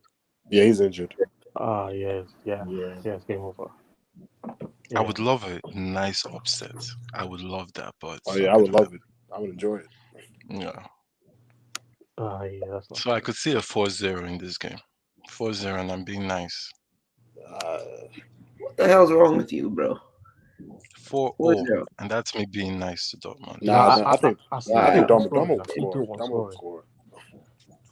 4-0. City have the highest clean sheet in the Premier League. Like the defense is no joke. The Premier League is rubbish. Yeah, but they had the highest clean sheet. They always capitulate in the Champions League. I have no idea why. Because Pep overthinks things. That's what I'm saying. It's like if Pep overthinks things, how do you overthink for Lyon? Like I don't get that. Like how do you overthink against Lyon? I don't know. That's why I was like, guys, Pep Guardiola. Sterling scored that goal, would they have gone through? If Sterling scored that goal, they wouldn't have gone through. So maybe. So, what are you guys saying about Man City Dortmund? You guys giving Dortmund the lead, or you giving Man City? I don't think anyone's giving Dortmund the win. Dortmund have a chance though. I mean, Dortmund have no a chance because you have to look. Because you got to look at Pep's. Let's go through Pep's history. When has Pep ever against a team that has a star attacker? When has he ever fared well? Because let's go look at even from Bayern Munich. Let's go look at when they played Real Madrid. Cristiano and Bale and Benzema completely destroyed them. Then when they played Barcelona, MSN destroyed them. Played Atletico, Griezmann killed them. Then they played Monaco, Falcao and Mbappe killed them. They played Liverpool. From the front three killed them. Then they played Tottenham, Son killed them. Even they didn't have Harry Kane. Then they played on Lyon last year. Even Lyon's front three was killing them. So I'm saying Dortmund will, they're not going to adjust. It's not going to be a cakewalk. Like people are thinking. Like, it's going to be. It's going to be lubrication. I'm telling you, man. Like it's not going to be a cakewalk. Lubrication. But a resurrection. But the thing is, the way Pep is playing this season is clearly different to how he's played in the previous season. Nah, because like people. I think it's different. No, because the thing is, people are fun because if you watch City have been ahead in most of the games. So what they do is they control the ball, keep the ball. But when they play a team where the other team takes the lead, they struggle. They couldn't even look at when they played Man U. Man U took the lead, and for the first minute, and look how open, look how Man U was creating chances easily with Daniel James at right wing. Yeah, wait, but are you comparing United to Dortmund? Dortmund? Man U are a bogey team to them. Like, it's clear. It's very clear to see that Man U in Oli is just a bogey. No, but this is disrespectful to United, though. Why are we comparing United to Dortmund? No, I'm not comparing them to that. I'm saying I'm comparing the fact that when City are behind in the game and they have to now come out, they struggle because you watch the games. Most of the games, the reason why the defensive record is so good is because most of the games they've been ahead, so they keep because they're so good at keeping the ball. So it's not like City are going out there saying we're sitting back. They're keeping the ball as a use of defending because they're so good at it. That's why their clean sheet is so good. Yeah, it's not because Pep is all saying, "Oh, it's a new Pep." No, it's because most of the games last year, the reason why the defense was so trash, because most of the games last year they were behind, because that's why the defense record was so bad. That's been the only difference this season. Like I'm telling you, if a team takes a lead on City, don't be surprised if they lose like 3-1 or 2-0. No, but I understand that, but the thing about this is a two-legged tie, so I think the mentality is going to be different. So I don't think if they go behind, they will just come out. They will just come out and then leave space in behind. I think they'll be much more smarter with it. I mean, don't get me wrong. I think they'll beat Dortmund, but I'm just saying, like, I don't think it's gonna be just like a 5-0 or 4, like what people are saying. I think is Guerrero going to play? Is Guerrero fit? I think he's fit. Yeah, I think so. Yeah. Okay, he's a plus, but because the guy they had instead of him was just trash. Yeah. Wait, did you see have any injuries? Yeah, City. I don't know, man. City, like. City have a full squad with Aguero back in. They have a full squad, but they've had a full squad for the past couple of years, and it hasn't made a difference. So let's go to score prediction now. Sam, what are you going for? I said a 4-0. I wasn't 4-0 clean sheet. 4-0? Yeah. I wasn't able to give my analysis of Dubai. Oh, you go for it, Sam, and go. Okay, so need for one. Give me a lubrication. I actually sort of agree, like, with what Chimeri said, because it is perfectly possible that someone like Erling Haaland can score a spontaneous goal or two, and it rattles City, and everything goes downhill from there. But what I fear for Dortmund is they might have an over-reliance on Erling Haaland, and that's a problem. So, yeah, and I think to beat City, or historically, I think the team played more as a team, were a bit more defensively solid. And I see, like, with Dortmund, it could be a free-for-all at points. But if Erling Haaland can get, like, 2 goals spontaneously, like he did against Bayern Munich, that other game, I think maybe that could rattle City. Maybe Chimeri has a point, but it's. I think somewhere. God. I'm telling you now. I've been saying I've been chill, calm, relax on Pep Guardiola. I'm not on him like last year. If this man lose to Borussia Dortmund, We're canceling him. I'm not saying anything again. I If that bolt digress. plays to Dortmund, oh my days! No, we're gonna cancel him. He's gonna become eternally irrelevant, and God will just decide to end the world at that point, man. So Man, I don't want it because if it happens, bro, the streets are gonna. Every year we talk about Pep Guardiola, and since last year, people has been coming at me and saying I'm harsh, I'm disrespecting Pep. I'm like, okay, this year, Pep, I'm giving you a leeway. I'm respecting to you one of the greatest managers in world football. Yeah, agreed. So if he lose to Borussia Dortmund, no, Nasa, you're my guy. Park, you're my guy. True City fans, you're my guy. Pep Guardiola must not go out against Borussia Dortmund. He must not go out. He mustn't. His fans will be on suicide watch, bro. It's not gonna be good. He must not go out. I cannot have another Pep Guardiola this year. Another failure this year. I cannot have it. I cannot. No, then I cannot. It's got to be something deep rooted with this guy. But yeah, I dare him to do it. I dare that bold guy to do it. I dare him. You dare him? I quadruple him to do it. I quadruple him to lose. I quadruple him to lose. And Pep will still love him. Cancel that guy. Relax. Pep will still love him. Man City will win. I quadruple Pep to lose against Borussia Dortmund. Damn. He will win. Man City will win. But I quadruple him to lose. So I want to see the excuse they'll give him this year again. Abdullah, they love him. No, it's unconditional love that they have for Pep. So people snap at some point. Unconditional love. First year, unconditional love. Second year, unconditional love. Third year, unconditional love. Fourth year, this is the 5th year, another unconditional love. Okay. But Pep Guardiola, unconditional love. Human being cannot attempt to be Jesus Christ. If they lose, it's gone. I'm sorry. Yeah. We've got to move on though. We've got to move on, Abdullah. We've got to score prediction. We need to move. Let me just give my score prediction. So apocalyptic score prediction: Dortmund 2, Man City 1. The most realistic score prediction: Man City 3, Dortmund 0. Man City 3, Dortmund 0. They may say the induction already. You've given your score already for the prediction? Yeah, I'm gonna get a easy City dub. I'm gonna go 3-0 to Manchester City. Easy dub. Wow. I swear he's using Juju. I swear. It's okay. Yeah. Guys, my prediction for the Man City Dortmund.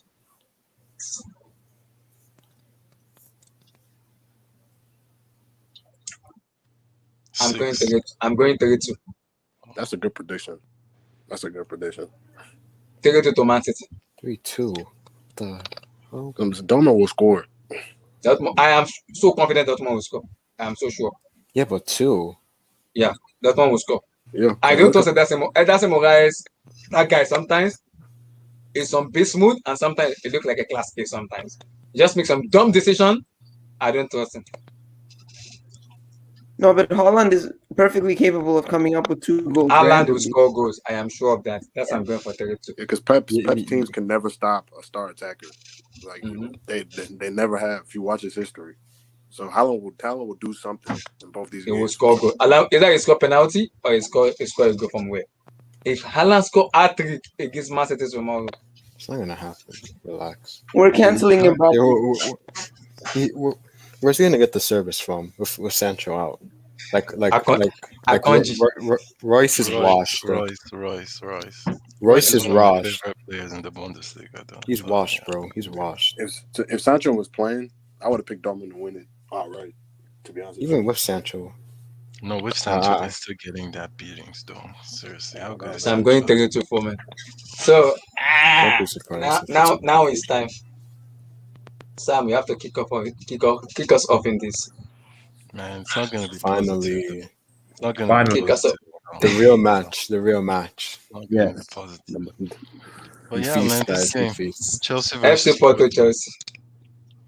Kick off for Sam. Yeah, man, this game is going to be a dogfight. I don't trust this Chelsea team at all, and this is going to be. I think this is the most important match of our season. I don't even care about the league anymore because West Ham are already above Chelsea, so and it can stay like that. So yeah, this game is. I hope Timo Werner plays as bad as it is. That's just to show how bad our team is. No, I'm telling people this. Turbo Timo. The Chelsea team. When you talk about attackers, can you name 2 attackers that have performed better than Timo Werner this season? That's how bad this team is. What about Giroud's hat-trick against Sevilla? Both Mounts. That's just Money miss. I'm talking about the whole season. It's only Mason Mount you could name. Only Mason Mount. The rest have underperformed, and we're all saying Werner is trash, which he has been, but doesn't it say a lot about a team when even the player you're saying is trash, no one has outperformed him? So yeah, I hope he plays. I hope Mason Mount plays and they turn up. Ziyech, I don't even know about that guy anymore, and I don't know what to expect. Sometimes he's decent, sometimes he's horrible, and yeah, I hope Mendy has a masterclass. And as for Porto, I can see those people I can see them using that underdog mentality and destroying us, just like West Brom did. They're not going to destroy Chelsea. And I do not want to see Zuma on that pitch. That's just one thing. I do not want to see Zuma close to that. I don't even want him to be picked for the game, if I'm being real. And yeah, I hope Christensen starts. Thiago Silva, yeah, I just think he should start for the experience. If we go out, we go out. And yeah, Rudiger, those are the 3 at the back. And yeah, I can't really say anything positive after the West Brom game. So should we do a squad to see who we're gonna push? Let me go around it and then we'll do a squad stuff. Somewhere. Yeah. Porto Chelsea.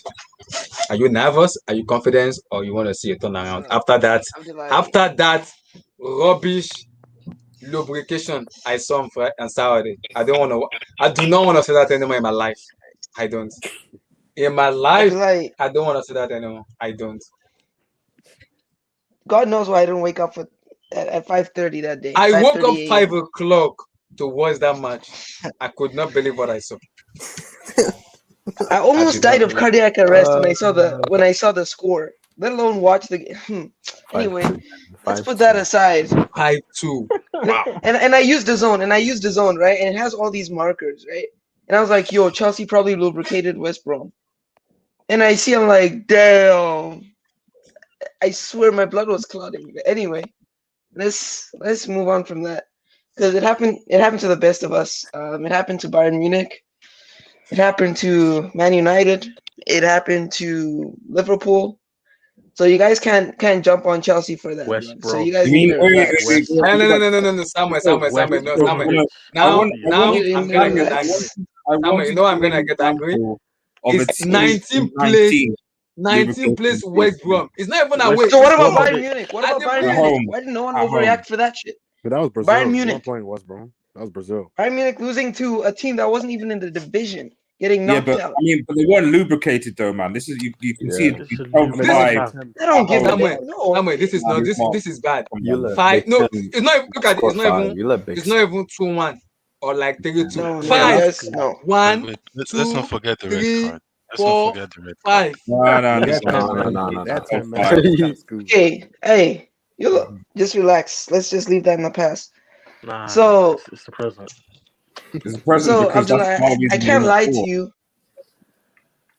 Are we playing this home or away? Like the We're first? playing at I know it's at a neutral venue. Yeah, we're playing at Neutral, Seville. Yeah. In Seville. Is it Sevilla Stadium, right? Yes, Sevilla, Yeah. yeah. Yeah. So it doesn't matter. Okay, so Both legs. Roman Piquin Stadium. Am I right? Right, it's yeah. The Sevilla Stadium. yeah. So this is going to be a huge test for Thomas Tuchel. I think this is going to be a test of his man management ability because there's been a minor bust up. Maybe there might be a bit of like disbelief settling in. You know, that kind of atmosphere maybe coming in. So this is going to be a huge test for Thomas Tuchel over 2 legs and even other league matches. So yeah, I just hope that we can control the game. What happened in West Brom was absolutely shambolic. We did not control that game. But like I didn't actually watch the game, but I saw like the possession stats and whatnot. We actually had possession, but hey, thank God I didn't watch that game. But yeah, it's absolutely important that we control this game and we play as a team that we were before that West Brom game. It's absolutely important that we do that. And if we can do it, yes, we're gonna win this. I'm not going into this with a huge alpha dog mentality. I think, yeah, we're definitely gonna need to be galvanized by Thomas Tuchel. It's gonna be a huge test for the manager. Hopefully, we win. I pray we win, and I need it because, hey, it's tough. It's Chelsea. It's tough for Chelsea fans right now. Wait. No Porto. Are Porto even on top of the league? I swear Nope. Sporting No, Lisbon. they are second. They are second. Sporting. Hey, there's no excuse. There's no excuse at all. I'm not having anything. What the hell? So They are second. So Josh, FC Porto, Chelsea. What's your take on the match? Chelsea, if Chelsea have anything about them, any little thing about them, they comfortably win this game and win this tie. There's no beating around the bush. This team is second in their own league. If this was Sporting Lisbon, we won't be saying this. Like, we won't be on the edge. Let's be real. So there's no excuse. There's no excuse. Yeah, but I have a question to ask you guys. Sorry to cut you off. I have an important question to ask you guys. So I look at Porto, right? They obviously haven't really been too dominant in their domestic league. And they played Juventus, and Juve is an absolute shambolic team. And I'm just trying to actually decide if that Juve performance is worth the respect it's getting. I mean, it is worth it, but like, it's not. No, it is. Yeah, I think Juve were just so bad, man. Like, Yep. No, it wasn't even an upset, in my opinion. It is. What's the difference? I won't call it upset. It's just Porto beating Juventus. It's not. I wouldn't say it's an upset because people are not looking at the context of things. People are just looking at the name of Juventus, but Juventus is a terrible team. Yeah, but Chelsea still, Because I saw the table and I was shocked. I was like, damn, these guys are. Juve was better than Porto.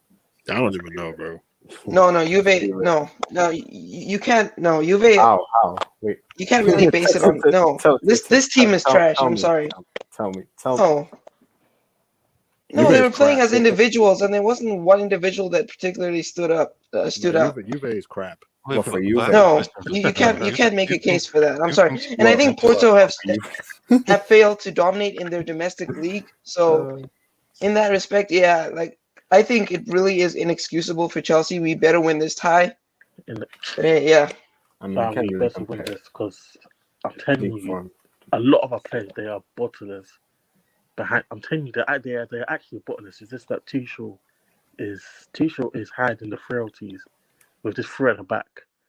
Because if he goes to four at the back, so if you play a 4-3-3 or 4-2-3-1, I'm telling you, you will see the liabilities in this team.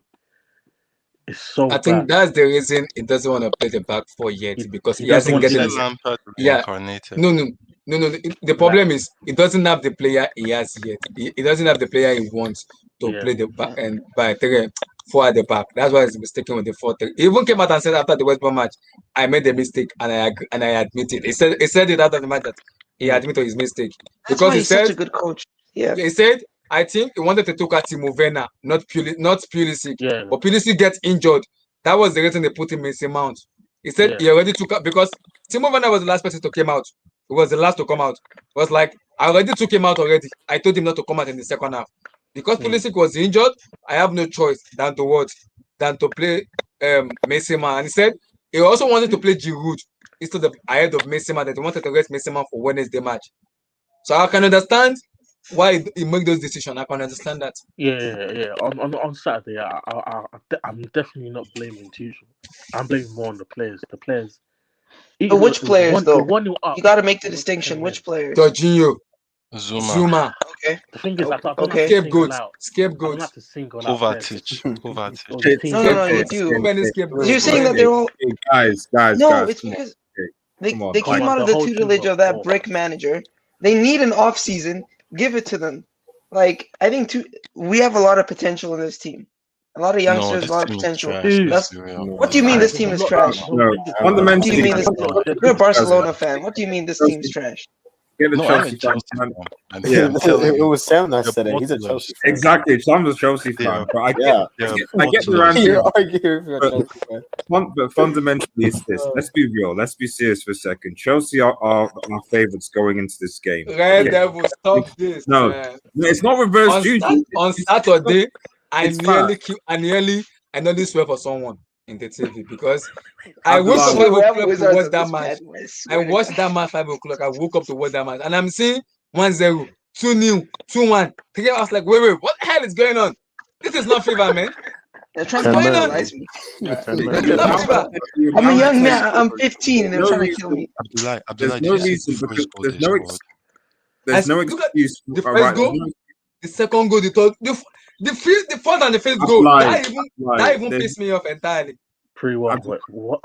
There's no excuse. There's no excuse for Chelsea not to be able to get the dub over Porto and Bolex. It's as simple as that. Overall, the quality of the team is there. And at the end of the day, like I'm not going to buy this whole Tuchel needs this, Tuchel needs that, etc. Lampard was sacked. I think just under halfway through the season. Okay, at the end of the season, Tuchel will have half the games. I want to actually compare the point difference between both of them in both halves to see. So the reality is that he's had this Chelsea for half of the season, and Lampard's had it for half of the season. So he started half of the season. There's still been enough games for him to at least secure top 4. He's in the FA Cup semi-final, so he can at least do something there. And obviously, Champions League, he's been given a good draw to deal Porto. So there is no reason, in my opinion, why Thomas Tuchel, with the squad that he has, can't beat a Porto side, and certainly could have been a West Ham side, but it is what it is. The quality is there. My only issue is that is just, again, and it's always been said several times, it's just Chelsea's lack of goal scorers. And I think Sandy mentioned the lack of creativity. I think that is the thing. Although I thought that's why Havertz was brought into the side to create. So now he's a striker. Now Havertz is a striker. No, but the thing with he's not a striker. Oh my god. The thing playing him as a creativity. striker. That's what I mean. Yeah, but the thing. No, they're not playing him as a striker. Yeah, it's hard. Yeah, but you spent £100 million on a player to not create. You're not spending £100 million on that player. Okay, 80 million. What position 80 million plus Havertz. He's supposed to be a number 10, isn't he? That's what he play. Yeah. Yes, and he is technically playing a form of number 10. He's playing false 9, number 10. He's more like a 9.5. That's or a hybrid between those two positions. You didn't buy Havertz just to score goals. My point, my understanding was you bought Havertz to help to create the setup, etc. So, like, if we're now saying that's not Havertz's job, then frankly, that's a huge waste of money scouting a player who didn't even, I know people call Bruno Fernandes, but clearly Bruno's job in the Manchester United seems to create, as you saw on the weekend when he made a nice through pass to Rashford to score the goal. If that's not Havertz's role, then It's not his solely role. his role. It's Ziyech's role It's too. Ziyech as No, well. but yeah, But the You thing see, is, no, it's but not see, just one player. Havertz It's not contributes just this one is the player that has to do excuses. that. This is the There's in a two. way excuses that when your transcends. players are Okay. underperforming. It's meant to be a team collect. Like I'm sure every single person in the team, especially the midfield and attack, can do through balls. Yeah, but the Am point I is, lying? you spend that amount of money on a player who is going to step and The create. creativity is Yeah, I not know the the same No, the thing problem, is, man. he It's wasn't not. brought to It's not create. the underlying issue with this club. It's our lack of It's the recruitment. ability to actually Recruitment is finish so them, poor. to finish the Recruitment chances. doesn't make sense. Our recruitment is Okay, that something that we need West to Brom talk game, how about. many chances did Chelsea have? I I guess can count it. Sam, I can count so many chances we have in the first Exactly. half. Ziyech break the chances. Also in the Clear first half cut too, chances. I don't clear mean half cut. chances. In the Clear first half cuts. too, Pulisic also too. There was 1v1 that against Reece James that he pointed the goalkeeper. That's 2 chances. There's one another half. chances of goal in the second half. Timo Werner. In the first half to penalty, in which the referee did not blow. That's like 4 or 5 chances already in the first half only. It should have been game over. Abdullah, I watched that match. I didn't see these chances you saw, but I saw the penalty in which the referee did these not give chances it. you Ivanovic. saw. Oh, there was Hey, a race that between wasn't a penalty. Ivanovic and That No, them. wasn't a there's something penalty. we have to agree upon That wasn't a here, penalty. guys. There was Everyone a has to race agree between upon this Ivanovic thing. and them Timo Werner. In with the referee that it's not the penalty. That And was there not was a penalty. chance Come on. Pulisic give what's called Reece James that they literally punched into that the goalkeeper punched out that Reece James. I remember the Yeah. Reece James one. That one I Yes, and remember. there was That was also a one clear too. cut chance. There was a counter. There was a corner kick in which West Ham play. We launched a counter. Timo Werner, Hakim Ziyech, and Pulisic. That they literally passed it back to the West Bromwich back line. I remember the counter attack very very well. Tuchel Oh was yeah. it was mad. It was Ziyech. It was Ziyech very mad. Present day. It was. How much Yeah. did all That's those like 4 players chances cost? The already. problem 4. is not a lack of creativity. The problem is a lack of composure in front of goal. That's Yeah, it. it's not the creativity because we get into the position I believe it's the individual players and Exactly. Yeah. their lack of quality in terms of making the right decisions at the right time. Like we Okay, get then into why very is good opportunities. Tuchel not playing our strikers? Why is he not playing the strikers Yeah, in the why is team? he Yeah, I playing? believe Why he is he Because should playing play people, Jordan? Jordan. people are pampering this guy, and I don't have anything against him, but I think people should be real with him. He makes a lot of mistakes, It and makes it. Yeah, I said it when I let's came be in that real. it makes Our a dumb decision. strikers, Like our every other manager. strikers we had under Lampard. I know we're conceding goals weren't that good, but our strikers looked like strikers. Under Tuchel, our strikers What? do not look like strikers. They What? do not. They're Wait. underperforming. Can you say that one more time? I, Just say it You again. didn't hear me? You didn't hear me the first time? But I'm saying that our Okay. Yeah. strikers, they're not playing as well as they did even under Lampard. When I talk about Chineke. scoring, they're not that good anymore. Sam, They don't Sam, even have chances. don't mention Tammy Abraham under Lampard. I beg, No, I beg. see Stop it. this is the thing. This is the thing that You know, people need to please. understand. I know there's an It's agenda not. against Tammy Abraham. No, Abdullah, can I jump no. on? Blue Eyes, please save us here. I don't want to talk about No. Abraham. Abraham is giving me an headache. I don't have a striker in my team that cannot score with his head. Get out of my club. Go. Hey, hi guys, Yeah. how you doing? You're good. We're good. Very good. Gentlemen, You're gentlemen. I You're hear coming you. I here hear. to Chelsea. Yes, I am. Abdullah, I saw you advertise the link, so I hope you don't mind. I said, I have an itch. I got to scratch it. I need to jump on, man. No worries. All right. So, yeah. How can we gentlemen at least shine the light on one culprit here? And in all honesty, I think it's Mateo Kovacic.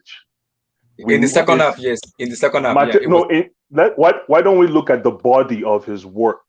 Like, it's costing us. Unfortunately, it's costing us. We have to call a spade a spade.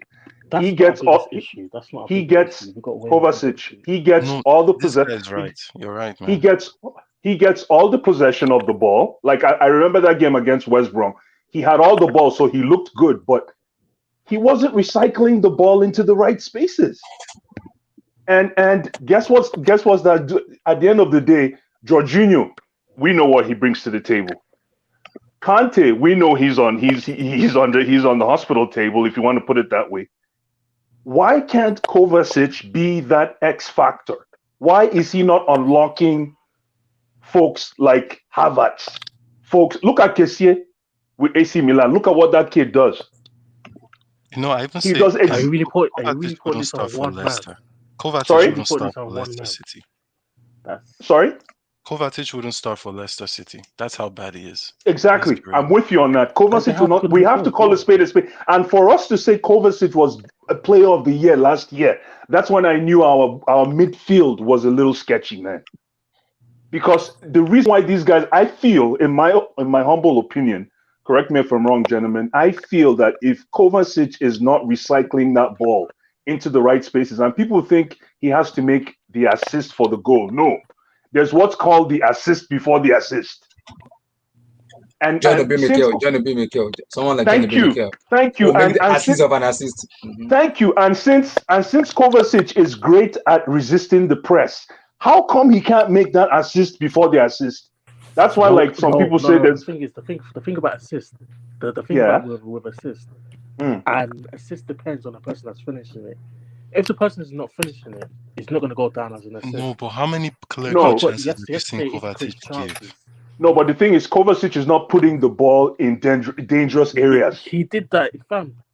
Do you know? Do you know that pass to Werner when Werner missed it? Yeah, he did that. Yeah, in the second I remember. Yeah, but that's one in a million. Because compare that to the. No, that's not 1 in a million. It is. It is. Even when he made that pass to Havertz, I think it was against Everton, and the one Havertz got the won the penalty. Yeah, it was Kovacic. But you guys, I understand Blues. It's not been consistent enough. It's not about the one or the what about this one. We shouldn't be able to count the number of chances. It's not even about whether the goals go in the net. It's about how he keeps the fire burning in the final third, and that's his job. It's not only about. Sorry, he's one player out. I know, but it's not. I know, but he gets the ball a lot. He's always in possession of the ball. Because he's. Is it his job? But you're a football. That's why. Surely that shows enough to because it's a Champions League review, right? So obviously, from a league point of view, we get that. Like Chelsea probably most likely will get the top 4. But going into this Porto game, we can't tell me the Chelsea midfield there is not enough to dominate and control the game and create enough chance against the Porto side. Absolutely. That there should. I swear, I'm not using reverse juju here, but there shouldn't be any people see each other and be like, "Oh, we need to worry about Porto." Why do you need to worry about Porto? I don't know. I'm not worried about Porto, but I watched us against Arsenal in the FA Cup final last year. I watched us against a whole bunch of teams with Kovacic when Kovacic is in that position, and I'm not saying he's going to cost us. The guy he's a fantastic player, but at the end of the day, he's a Madrid. He is a reject. Yeah, he is. And Chelsea fans don't want to hear that. Thank you. Hey, let's call a spade a spade. I just find that Chelsea fans are sort of turning a blind eye that this guy is walking away with criminal activity on that field. That's why there's a difference. It's because of the eye test merchants. There's no I guess so. You're right. Kovacic is a great dribbler. That's why CHH loves him, because if you're an eye test merchant, it's not only about great dribbling. That's all he does. No, he's press resistant. That's actually quite important. Our form of system. Press resistant to what, though? Like, what is he resisting to? Exactly? If you're going to be press resistant, deliver the ball. Get rid of the ball. Don't press resistant and go back to Rodriguez. Yeah, but he's not necessarily a creative player. That guy gets paid almost 200 grand every week. He should be able to. I mean, come on. You want to tell me he can't add that to his skill set? Werner gets paid 200 grand. Werner gets 200. Let's be whatever. Tomatoes. Werner has no skill, and fam. Yeah, that's true. That's why guys, I don't like you guys are harsh on Werner. Werner plays for Nigerian Football League, so I understand. He plays for Nasagawa United. I understand. And Werner is Chelsea's highest assist. That is true. Highest goal contributor. And then played so much.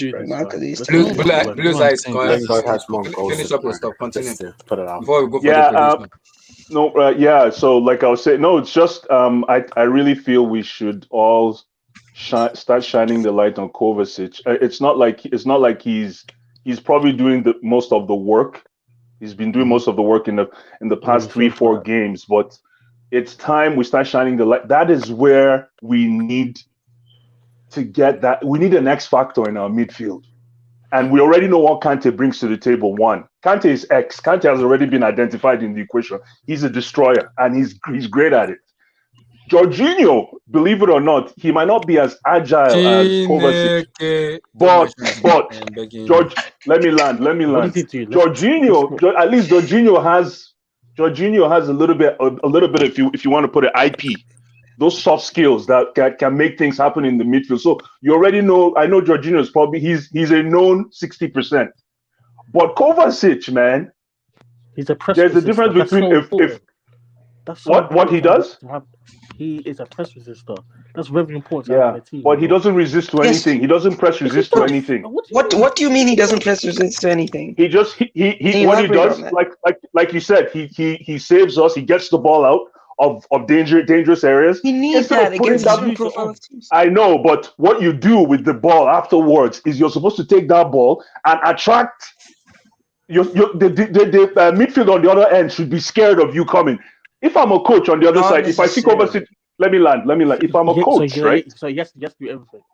Basically, yes, to do everything. No, he doesn't have to do everything. All I'm saying is, if I'm a coach, right? If I'm an opposing coach looking at Chelsea, I'll say, you know what? When Kovacic has the ball, leave him. Just let him play. If you understand what I mean, let him play. Yeah, I'm serious. I can pierce through midfield. Guys, I need to actually head off. But I just want to ask this question to Chelsea fans here.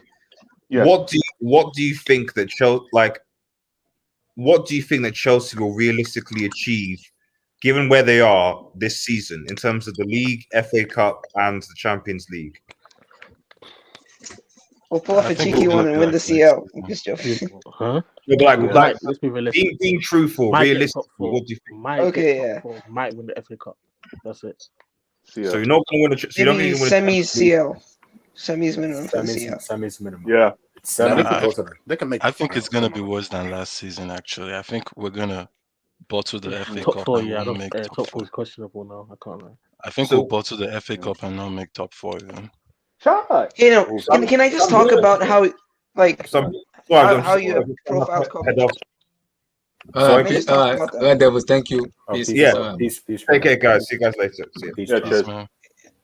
So, Kovacic is important against a certain profile of opposition. So against a team that will relentlessly press, you need a player like Kovacic. Exactly. Someone who can pierce through. We don't need him to give amazing assists, to have vision. No, we just need him to pierce through that. Samuel, other players who are tasked with doing that. We have other players who are tasked with doing that. Samuel, let me remind you about something. Let me remind you about something. Under the title winning Chelsea, we had Mikel. We had Lampard, we had Deco, we had Balak. Mikel is the DM. Lampard is the box to box. He goes box to box. Makelele is doing the job. Under Antonio Conte, I know Mikel doesn't play much, but we had when we won the Champions League, there was a proper DM. There was a proper DM there. Let's compare Kovacic to DM. There was a proper DM. What the Chelsea team is lacking is a proper DM. Thank you. We lack that DM because when we won the Champions League, people may say, Drogba this, Lampard this. Mikel was man of the match. Mikel was the one who won us the Champions because he was destroying so many things that people did not notice. That is a proper making those DM. Exactly. That is the player we need now that we're missing. Absolutely. I can forgive Jorginho. I can forgive Jorginho for what he did, what he does. But we need the proper DM. Hey, Abdullah, you nailed it right there. And what like you said, with Kovacic, just to add to Kovacic, when he plays, when he's running with the ball, I find he's even smaller than what he looks. Like he doesn't look like he should be menacing. He should be a beast. If you understand what I mean. When I see Kovacic running with the ball, it's like he's gonna run around in circles, and he's gonna either pass it to Jorginho or pass it to Reece James. How come I never see Kovacic at least running into that final third? Let's see him get fouled. Let him get us a free kick. He's done that. No, but Josh, it's not what you mean, bro. He's not do everything. He's not that kind of player. He has exactly. He doesn't have to do everything, but he has to do everything. That's the job of a musician. No, I'm sorry, bro. You're a living contradiction at this point. No, it's not. What is the thing? People don't want to accept the fact that this guy in a top 6 club, this guy doesn't start for any top 6 club.